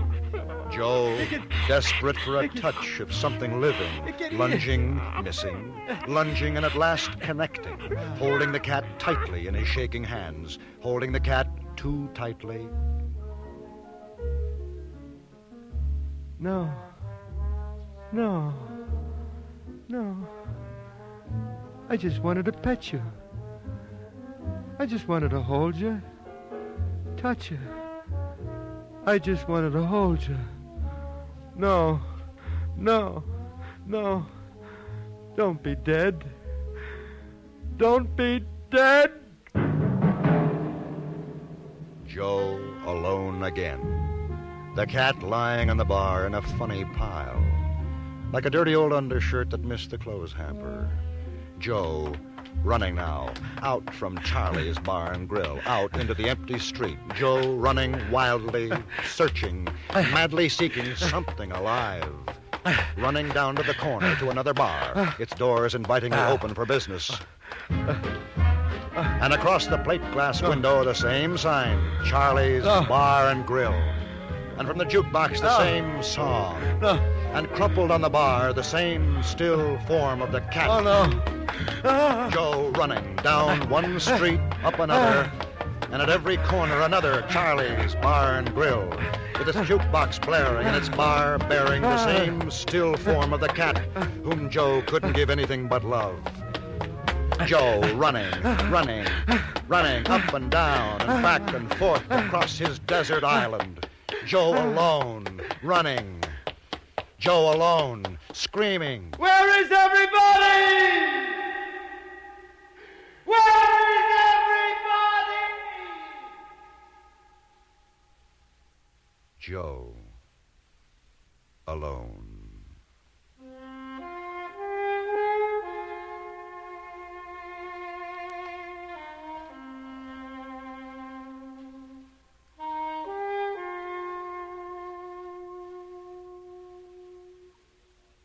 People Are No Good. Written, directed, and produced by William N. Robeson. Based upon a story by Joyce and Ferdy Grofé, Jr., a CBS radio workshop from Hollywood. Music was composed and conducted by Amerigo Marino. Joe DeSantis was heard as Joe and John Daner as the narrator. Others in the cast were Shirley Mitchell, Jack Crucian, and Peter Leeds.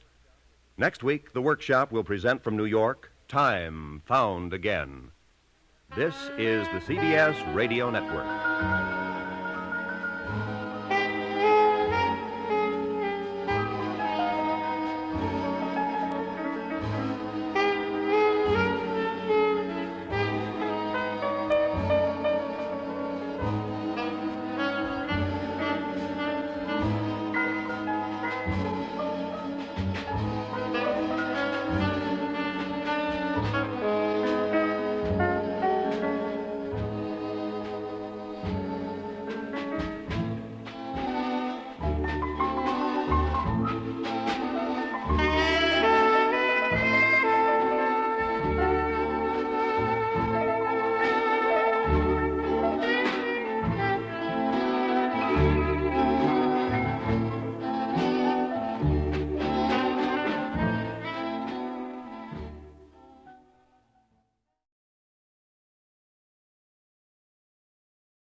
trouble, lady? My husband, he's up there at the top of the hill. What's he doing up there? I don't know.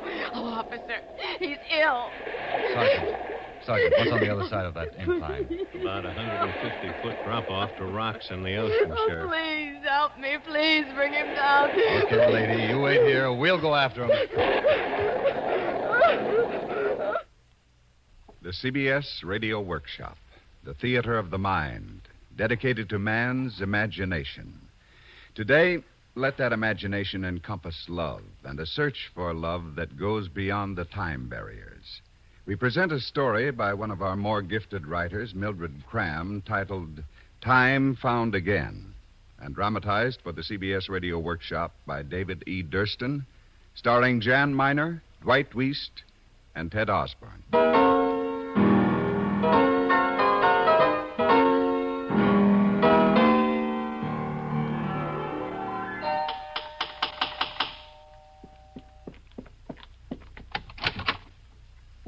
Yes? Are you Mrs. Henderson? Kitty Henderson? Yes, I am. My name is George Southwick. I'm a friend of Bart's. Oh, yes, Mr. Southwick. Won't you come in? Thank you. Is Bart home? Well, he's resting. I called his office, and his secretary told me he was home ill. I hope it isn't serious. We really don't know, Mr. Southwick. Well, I hope you don't mind my barging in. I've just arrived in town, and I haven't seen Bart for such a long time. We served together during the war. Yes, I know. Bart speaks about you often as one of the most brilliant minds in scientific research. Well, Bart's been doing pretty well himself. I suppose this overworking has finally caught up with him. No. No, he's used to that. It's just the opposite. He's been neglecting the firm, almost as if he didn't care anymore. That's strange. He's been turning more and more of the important law cases over to his partner. Do you suppose I could see Oh, Bart? of course. I know he'd be delighted to see you. He's in his study. It's, through here. You certainly have a beautiful home. Thank you. Means a lot to Bart. Sometimes too much. Well, here we are. Kitty, is that you? No. Nothing quite as lovely as Kitty. George Southwick. What are you doing in town? I'm here for a conference. I had the afternoon free, so I thought I'd drop in on you and meet Kitty and those children I've heard so much about. They aren't children anymore. They're away at school.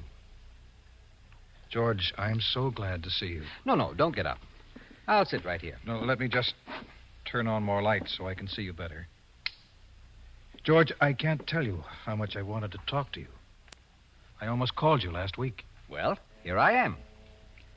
I understand you haven't been well. George, I'm fed up with everything. I haven't slept for days. Oh, come now. Just relax. Please make yourself a drink, George. Thank you.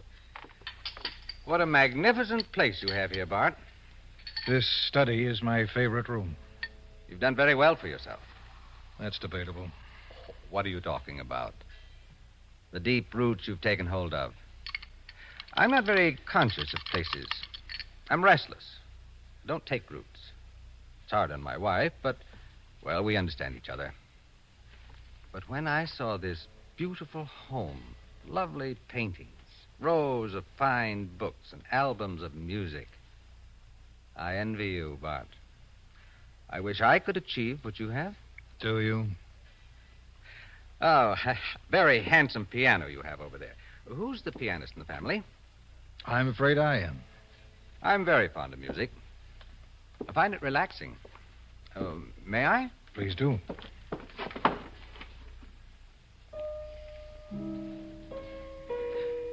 My daughter's a fine pianist. I'm sending her to Germany next year to study. That's wonderful, George. I wish I could say the same. My children have no appreciation for good music. And that's strange with their heritage. My great-grandfather, you know, was the composer, Leopold Barth. I didn't realize that. The name's the same, of course. Americanized. My mother was Elise Barth. Leopold Barth, eh? You play well, George. For a scientist. When I hear music like that, I wish I'd lived 100 years ago. I hate the way things are today. I resent all the complications, the pace, the sort of pleasure you tune in on, a cover charge on happiness. We haven't time to think anymore. We're too busy finding the ways and the means. Today is a rough road to walk, I'll admit. But it's the world we live in. And some of the people, almost everyone's clever nowadays, but almost no one's intelligent. To the past. I'll drink to that. The past. When I was a child, my mother told me all about the great house Leopold Barth lived in England. Few people live as well as you do. People don't know how to live graciously anymore. 100 years ago, there was a beauty in living, a dignity, like the way Leopold Barth lived. He was a great musician. He was a humanitarian and a brilliant philosopher. People came to his home from all over the world. All my life, I've dreamed of such a life. Bart, what is it? Give me a cigarette. Here you are. I'm leaving Kitty. You're what? We're in two different worlds. We can't talk to each other. Bart, what is it? Really? I don't fit in anymore. I resent the things she does and the way she thinks. I resent everything going on around me today. I can't adjust to it. This terrifying stampede into the future. There's no peace anywhere, no dignity. Kitty's a good example of that. Always on the go, in a state of tension, involved in meaningless abstractions. No regard for the things I value.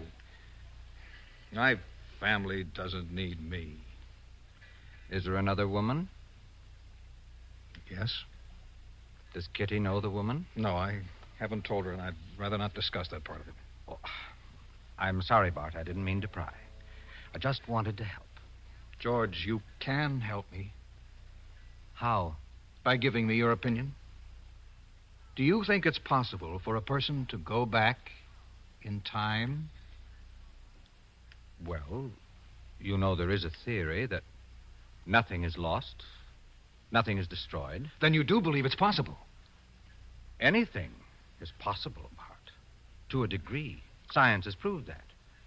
It's conceivable with concentration and imagination that a person might, for a moment, escape from the present into the past. George, I've done it. You've what? I've gone back. I've lived it. Now, wait just a minute, Bart. I've done it, George. It is possible. The woman I love, Anna, lived 100 years ago. Tell me about Anna. Well, one night last week, Kitty and I had one of our usual arguments. It was a trivial matter, but it upset me, so I left the house and walked down to the ocean.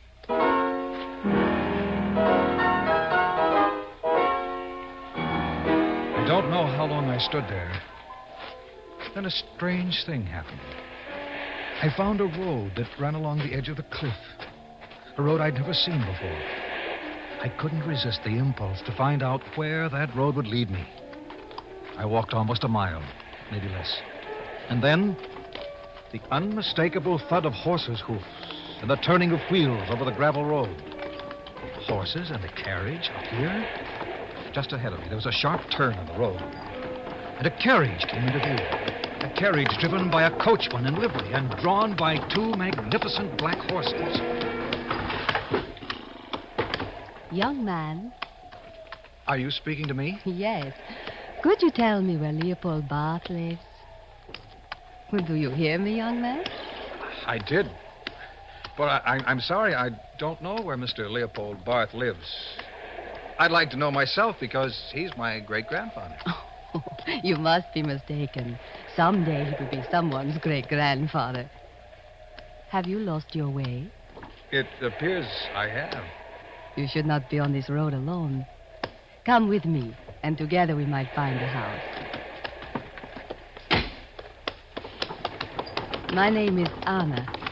How do you do? My name is Bart. Bart Henderson. Bart? Then you really are related to Leopold. Well, I'm not sure. I'm an American. But I'd like to meet Mr. Barth and find out. He will be delighted to see you.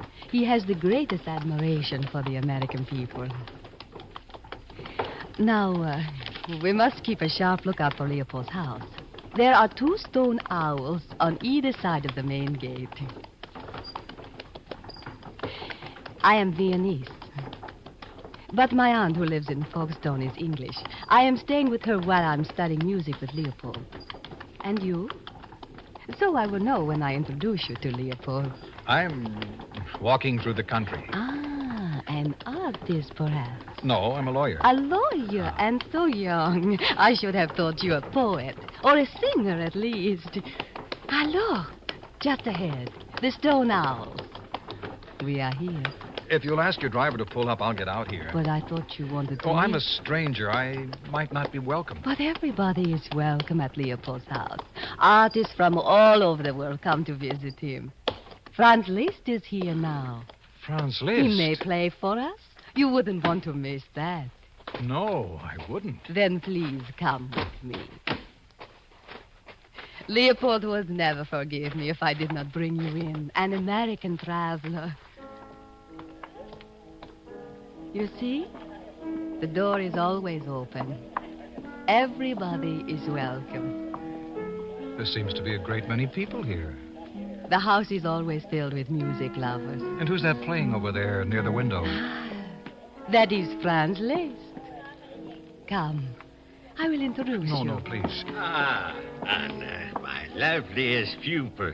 You're here at last. Leopold, I brought a friend, an American. American? His name is Bart Henderson. Bart, eh? A good, substantial name. You are most welcome here, my friend. Thank you, sir. I believe I'm a descendant of yours, Mr. Barth. And so young. Anna, I see your friend Mr. Henderson has a sense of humor. Please, Anna, will you introduce Mr. Henderson to the other guests? Oh, please don't let us interrupt, Sarah. I can meet the others later. We can sit over here, Mr. Henderson, in this window seat, and listen.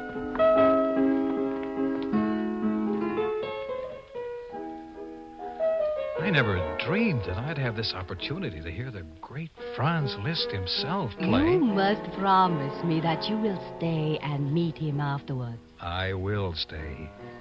Leopold is composing a suite for the violin and piano. Yes, I know, the Asgard suite.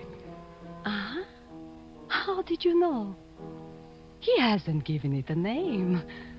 But I have heard Leopold speak of Odin and the gods who dwell in Asgard. How did you know he was thinking of naming it that? Well, I don't know, really. I've always loved music. I guess I have a sixth sense about it. Now, let us eat and drink. Come, children, let us go out onto the terrace. What a happy, peaceful man he is. Tell me, which one is Leopold's son? The dark-haired one in the blue frock coat. Oh. There, standing by the fireplace. And does he have a little girl named Elise Barth? Oh, no. He isn't even married. He is at Oxford University. Incredible. Are you all right? You look pale. No, I'm fine. Just a little overcome by it all. Oh, you probably have not eaten. Shall I get you something? Please stay here, Anna. Don't leave me. Not yet. What a strange young man you are. I've never met anyone like you before. There's a look of fear in your eyes. Why? I don't know. I'm afraid. Will you go back to America soon? No, not now. Not yet. Anna, tell me about yourself. Everything. I'm in love with you. But you don't know me. All my life I've been searching for you. There's very little about me to tell. I am staying with my aunt. I would like to compose music. For that reason, I study with Leopold. You're beautiful, Anna. Thank you. May I kiss you? I would like very much for you to kiss me. Oh, Bart. Is it possible that something wonderful is happening to us? Only this evening we met. Only this evening. A moment ago. Or 1,000 years from now. I knew you the moment I saw you. When I saw you alone on the road this evening, even before we spoke, I think I knew too. Don't you see? That's all we need to know. We are. Perhaps in dreams, in time or space, we've always loved like this. I love you, Anna. We must go back to the house. Leopold will wonder what has happened to us. It's a beautiful house. Something I've always wanted. A home held together by love, respect, and dignity. Bob, stay here with me. Don't leave me. This may never happen again. Anna. No, listen to me carefully. I've got to leave you. No. I've got to go back and put things in order. But only for a little while, my dearest. And then I'll come back. Wait for me, Anna. Wait Bob, for me, stay Anna. with me. I love you. I need you desperately. Give us a little more time.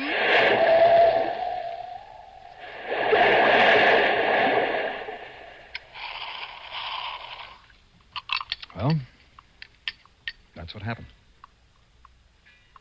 I'm not mad, George. I was part of it. I heard Franz Liszt play. I kissed Anna. It was real. Tell me, Has this happened more than once? No, but I'll find her again, and next time I'm not coming back. Stay away from it, Bart. It's dangerous. As dangerous as shifting the balance of the earth or blocking the tides. Take my advice. Don't go back. The theory I spoke about was no more than a way out through your imagination. No more than mental legerdemain. But you've gone much further. I believe one may enter that way once, briefly, for wisdom, for proof, but not again. Why not? I can't answer that, Bart. Frankly, I don't know.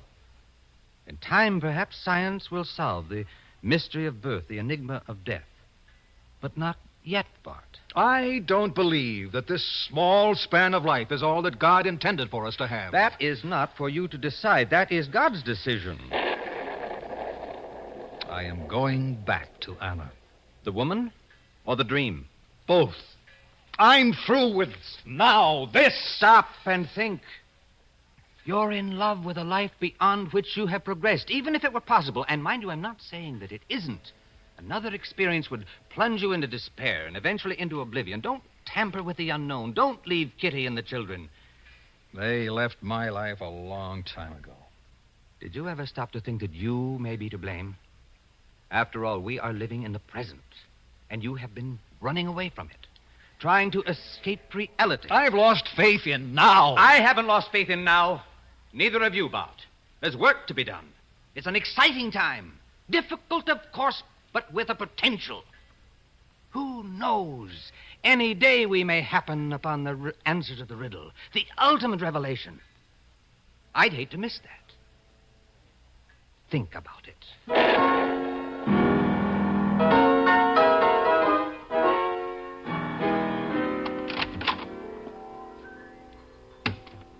How is he? Kitty, Bart is a very disturbed person. And I'm to blame. It's my fault. I know it is. Now, why do you say that? Well, I've taken no interest in the things that really matter to Bart. Whenever he reprimanded the children, I took their side, and that turned them away from him. Well, it seemed to me that the way he was behaving just terribly unreasonably. How was he behaving? Well, he never wanted to go out. And he never wanted me or the children to go out. He always wanted us right here. Have you been going out a lot? Yes, I have. Well, I've had to make a life for myself. I can't just stay shut up here in the house and wait for Bart to decide if he has time for me. He used to come home from the office and we'd have dinner. Sometimes in utter silence. And afterwards he'd lock himself up in his study for the better part of the evening, and I never seemed to get through to him. So I went out. Yes, I went out. I know now that it didn't help matters. I've lost him, and that's the unbearable part. Oh, Bart. Kitty, do you know where he's gone? He's gone, yes. Then you've got to go after him, Kitty. It'll take an awful lot of love and understanding to bring him back. But this you must do. You're the only one who can really help Bart. I'm nothing without him. I know that, and I love him, and I want him back. Then you'd better hurry.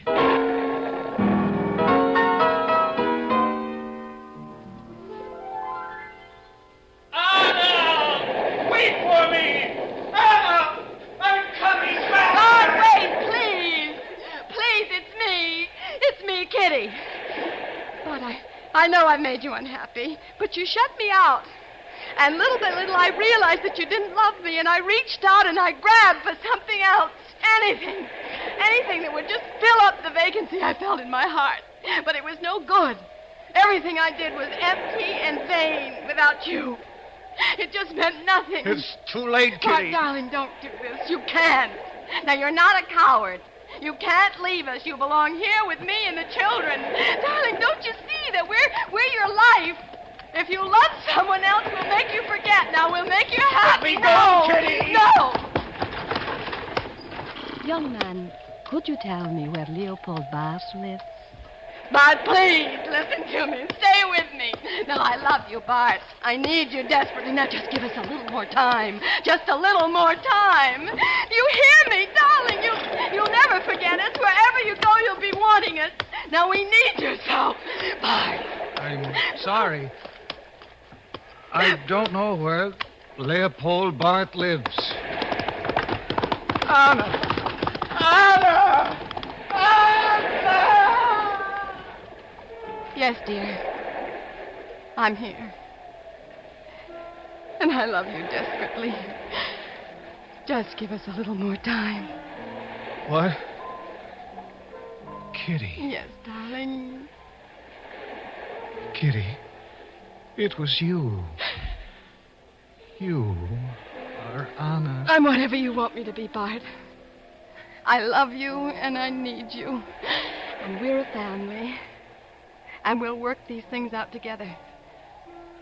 And then, darling, we'll find our love and happiness again. Oh, my darling. My darling. I'm so glad I found you again.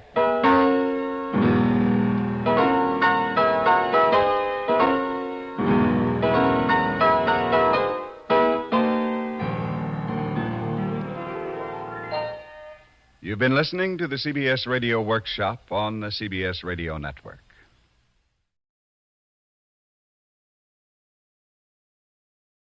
From Hollywood, the CBS Radio Workshop, dedicated to man's imagination, the theater of the mind. As freshmen first we came to Yale, roll. Examinations made us pale. Roll. Eli, Yale. Roll. Eli, Yale.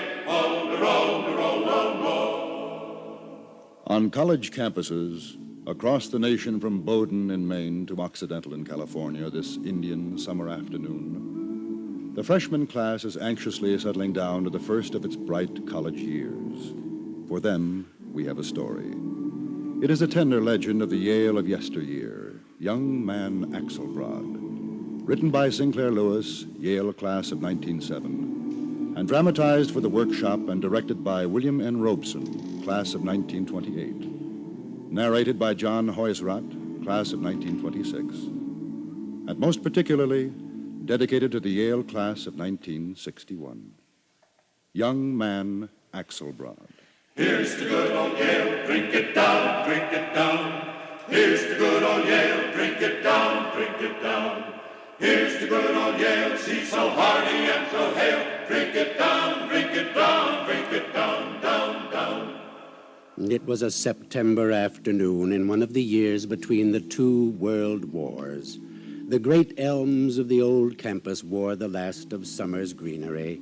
The warm sun caressed the Gothic crag of Harkness and spread a golden sheen on the weathered bricks of Connecticut Hall, before which Nathan Hale, class of 1773, forever stands in bronze, despairing that he has but one life to give for his country. Into this timeless scene, through the entry between Osborne and Vanderbilt halls, strode an anachronistic figure, a rugged, white-bearded old man. Wearing a neatly pressed black broadcloth suit and celluloid collar, Knut Axelbrod, retired Minnesota farmer, a man with a destination, the office of the Dean of Yale College. Come in. Excuse me, you are the Dean of the college? Yes. I am Knut Axelbrod. Yes, Mr. Axelbrod. What can I do for you?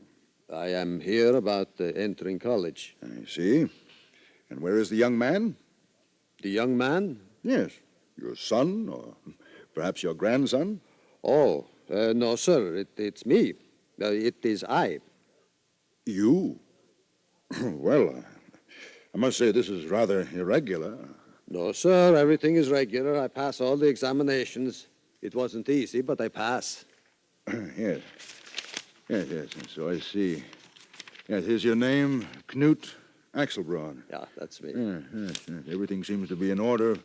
But, Mr. Axelbrod... Yeah? You please pardon me for saying this, but you are not, well, not exactly the usual age of our beginning students.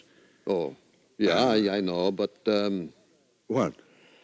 Well, there's a fella said once, youth is so wonderful, it is a shame it must be wasted on the very young.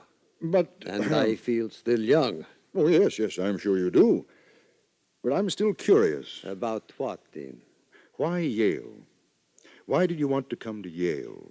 Well, how could I say that? Yeah.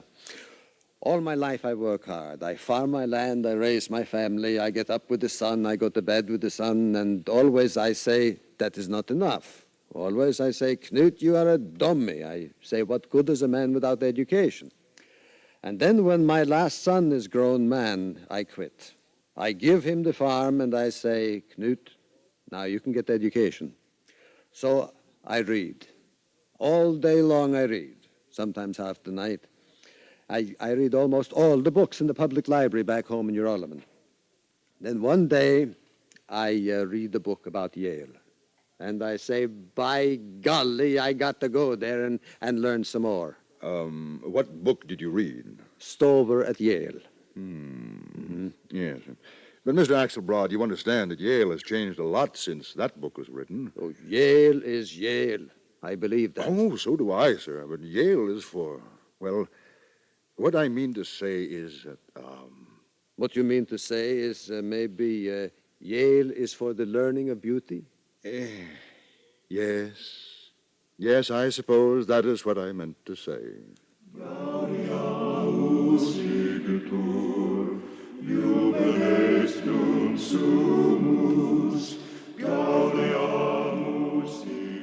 And so Knut Axelbrod was duly registered as a freshman in Yale College and assigned a room, not in Berkeley Oval where the cream boys of the prep school cliques lolled in comparative luxury, but in a grubby frame building far down High Street where were lodged the unplaced freshmen, the scrub seniors and assorted grinds and self-help students. Here he met his roommate, Ray Gribble. Come in, the door's open. Are you Mr. Gribble? Yeah? I am Mr. Axelbrod. Oh, whatever you're selling, I don't want any. Oh, well, I'm not selling anything. I am your new roommate. Your what? Your roommate. Who said so? The fella at the registrar's office, he said to come here, room 18, and he say my roommate will be Mr. Gribble. Well, beggars can't be choosers. Please? Nothing. You can have that bed over in the corner. Got a couple of broken springs, I'm afraid. You know how it is. First come, first served. Oh, sure. Thank you, Mr. Gribble. Wait, freshmen, wait, while the song smites the sky. Knut Axelbrod set out to savor the college he had learned from a book. He sat on the Yale fence in what he felt was an appropriate pose, not knowing that this was no longer done, not realizing why the undergraduates snickered as they passed. He went out to Yale Field to watch the football tryouts, but when he tried to get acquainted with the beefy candidates, they clearly indicated they thought he was crazy. Everywhere his warm overtures of friendship were met with the cruel, cold disinterest of youth. He was not a campus character, he was the class freak. 'Twas brillig, and the slithy toves did gyre and gimble in the wabe. All mimsy were the borogroves. Hey, Axelbrod, pipe down. I got a math assignment to finish. Oh, I'm sorry, Gribble. You know, but this book, by golly, it is so funny. What book? Alice in Wonderland. Alice in Is that your English assignment? Oh, no. Well, then why are you wasting your time on it? It's funny, by golly.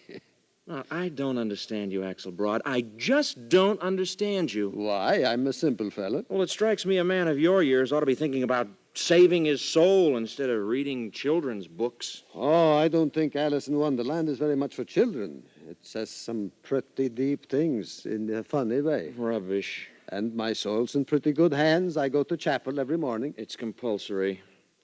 Axelbrod, what is your purpose in life? What do you hope to get out of Yale? I can't say it very well, but there was a fella once maybe said it better. He said, truth is beauty and beauty truth. That's all you know on earth and all you need to know. You try to buy a meal with truth and try paying the rent with beauty. The same fella said, a thing of beauty is a joy forever. Its loveliness increases. It will never pass into nothingness. Yes, but remember Longfellow's exhortation. Let us then be up and doing with a heart for any fate. Still achieving, still pursuing, learn to labor. Yeah, but another fella said, the world is too much with us. Late and soon, getting and spending, we lay waste our powers. Oh, you are a hopeless romantic, Axelbrod, and I doubt if you will ever amount to a hill of beans. Hi, Gribble. Hi, Atchison. Well. How's old man Axelbrod tonight? Good evening, Atchison. I think our bearded wonders in his second childhood. I just caught him reading Alice in Wonderland. You'd do better to work on that English assignment for tomorrow. That Merchant of Venice. I can't make head and tail out of Shakespeare. The quality of mercy is not strained. It droppeth like a gentle rain from heaven. It is twice blessed. It blesseth him that gives. You know it by heart. I learned it a long time ago. Yeah, but do you know what it means? Yeah, I think so. That beats me. Well, listen. What is that? The Whiffenpoofs over at Maury's. Whiffenpoofs? What is Whiffenpoofs? A Whiffenpoof is an undergraduate with a rich father and a so-called singing voice. He's got nothing to worry about. He can afford to hang around Maury's and drink beer and sing every night. His old man pays the bills. He doesn't have to work for his education the way fellows like Atchison and I do. But if it weren't for us, they'd never get through college. We wait tables for them, we tutor them. I think it's not so bad to enjoy life when you're young. There is such a long, long time afterwards when there is nothing but work. I say the time to learn proper work habits is when you're young. Yeah, that's right, Gribble. These rich kids couldn't get to first base without their old man's money behind them.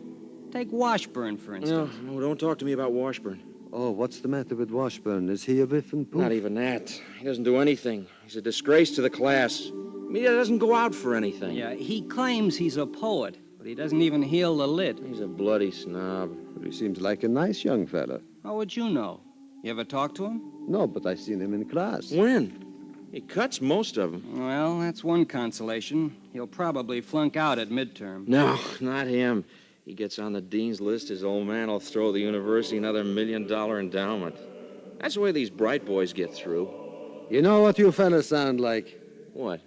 A bunch of hired hands talking behind the barn at harvest time. What's that mean? They don't own the farm, they don't like the farmer, and they can be replaced any time. Look here, Axelbrod, I don't think I like that remark. Oh, be quiet, little boy. And listen to the Whiffenpoofs. A gentleman's songster's off on a spree, doomed from here to eternity.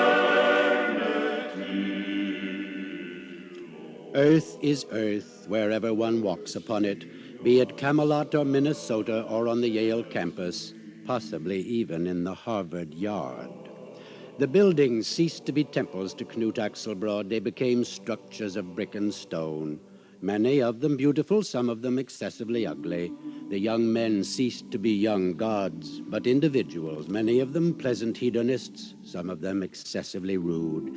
Even the professors ceased to resemble latter-day Socrates. And so, gentlemen, there was no doubt in the mind of Themistocles. He and only he was certain of the meaning of the oracle's words, "Your safety lies in wooden walls." Well, then what'd she say? What could she say, considering the circumstances? Such was the background for one of the great professor is decisive naval talking. I'll battles pipe of the down, world. Whiskers. The Battle Maybe of I pipe you down Salamis will be your sometime. assignment for Anytime, Monday. Pop, anytime. That is all. Good day, gentlemen. Say, Professor. Yes, Axelbrod. I'd like to speak to you 1 minute. Yes, what is it? You're a fine fella, Professor. I'd like to hear what you say. Well, thank you. And I'm pretty strong fella, and I'd do something for you. What are you driving at? But these fellas in the class, they don't pay attention. You just call on me. I spank the son of a guns for you. Thanks so much, Axelbrod, but I don't fancy that will be necessary. After all, they're not schoolboys. They're young gentlemen. Well, then why don't they act like it? Speaking of behavior, Axelbrod, there's something I've been wanting to mention to you. Oh, yes, Professor. I do wish you wouldn't show off so much when I call upon you during quizzes. Show off? Yes. You answer at such needless length, and you smile as though you find something highly amusing about me. Oh, no, Professor. No, I don't know I smile. If I do, I guess it's just because I am so glad when my stupid old head gets the lesson good. Yes, well, that must be very gratifying, I'm sure. But in the future, Let's be more careful, shall we? Hmm? Yes, sir. Good day, Axelbrod.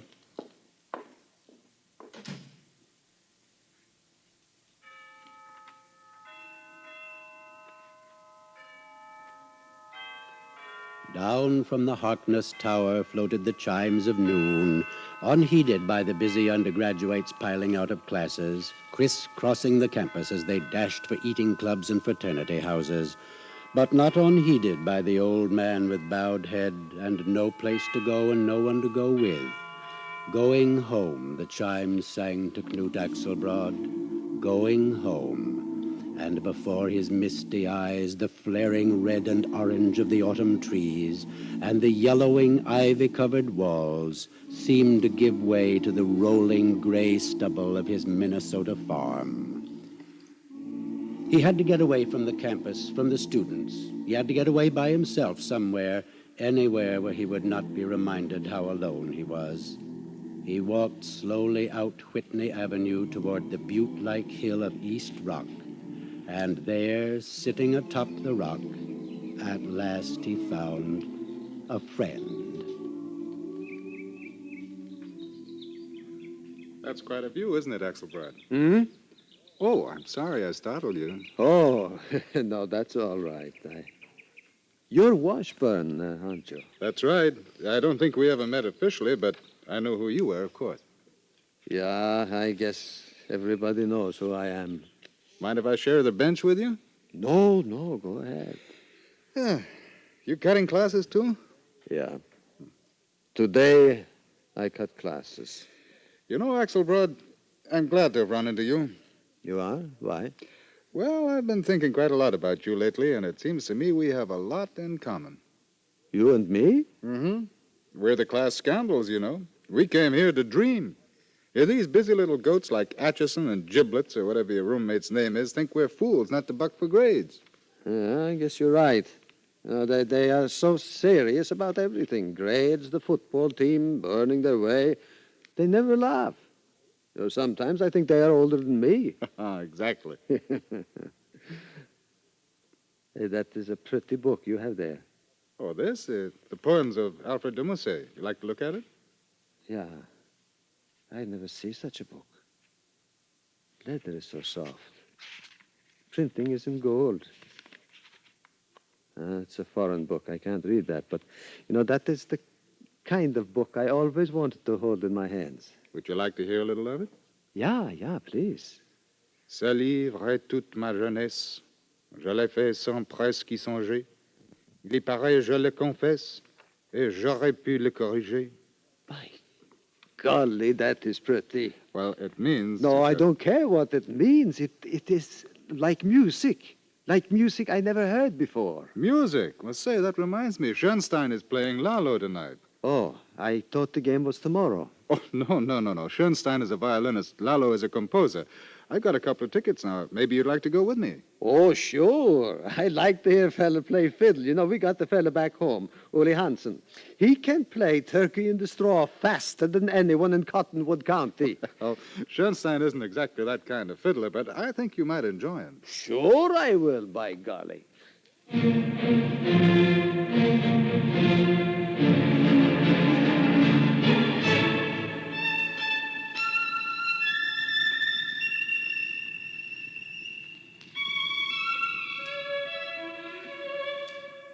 This was fiddling such as Knut had never dreamed of. This was more than music to the old man. It was beauty beyond bearing. The rapier flashes of the violin tore jagged wounds in his soul, and in the next phrase soothed them, bound them, and healed them with the heavenly unguent of melody. Knut did not listen. He felt the music, submerged himself in it, and sank slowly into its all-enveloping arms.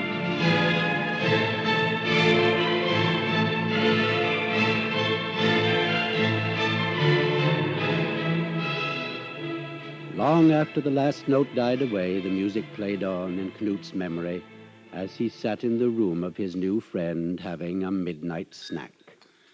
There we are. Tea's brewed nicely. Sugar? Lemon? Afraid I have no cream.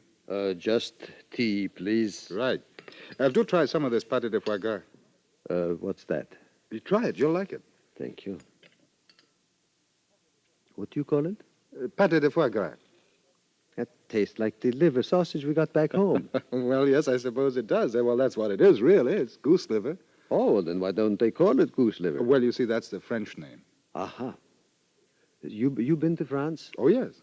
Matter of fact, I spent all last year in Paris. You did? Yes. But what is it like? Paris? Well, its women are the most beautiful in the world. Its men the wisest. Its food the finest. Its boulevards the grandest, and its monuments the most, well, monumental. Paris is beauty. And maybe it's a good thing I never go there. Why?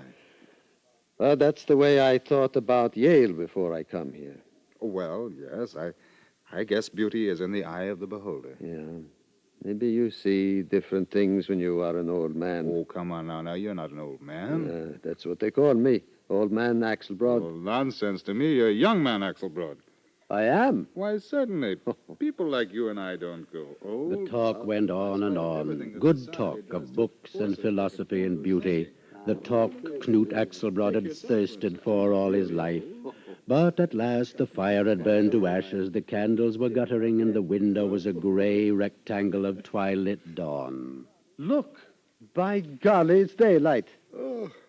Oh, so it is. Well, I go to bed now, I think. Well, I suppose that's about all that's left to do. I don't have the right words, maybe, but I want to say thanks. Thanks for what? For this night. I think this night is what I came to college for, this one night. Well, we must do it again sometime, real soon. Yeah, we do that. Well, well, look here, Newt, take this, will you? Oh, the pretty little poetry book? Yes. But, No, I want you to have it. Please. Thank you, Gil. Thank you.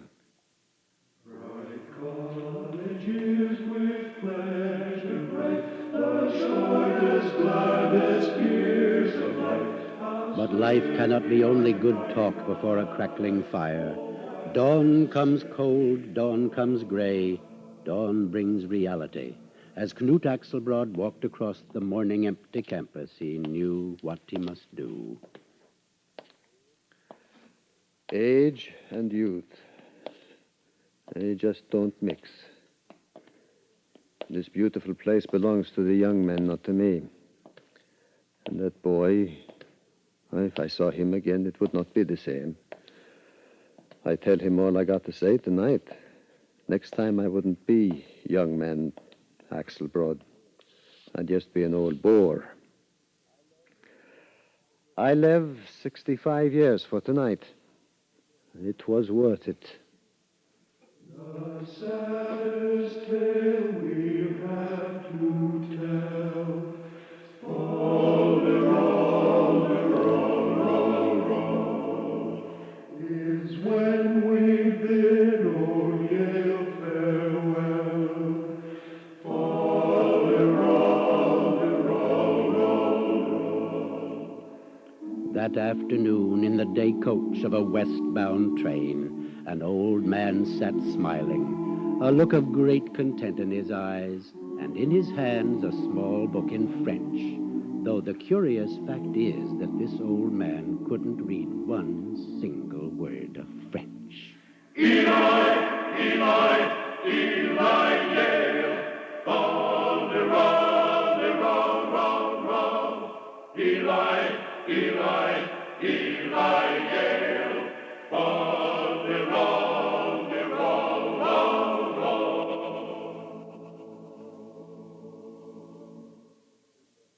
You have listened to the CBS Radio Workshop production of Young Man Axelbrod by Sinclair Lewis, adapted for radio and directed and produced by William N. Robeson.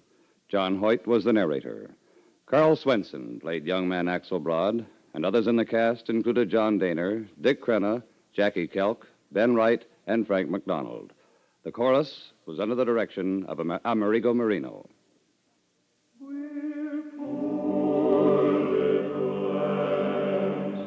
With this program, we conclude the current series of workshop productions.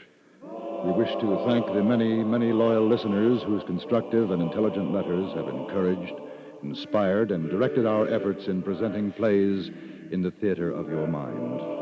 We look forward to resuming this rewarding task in the not-too-distant future. Until then, thanks and goodbye.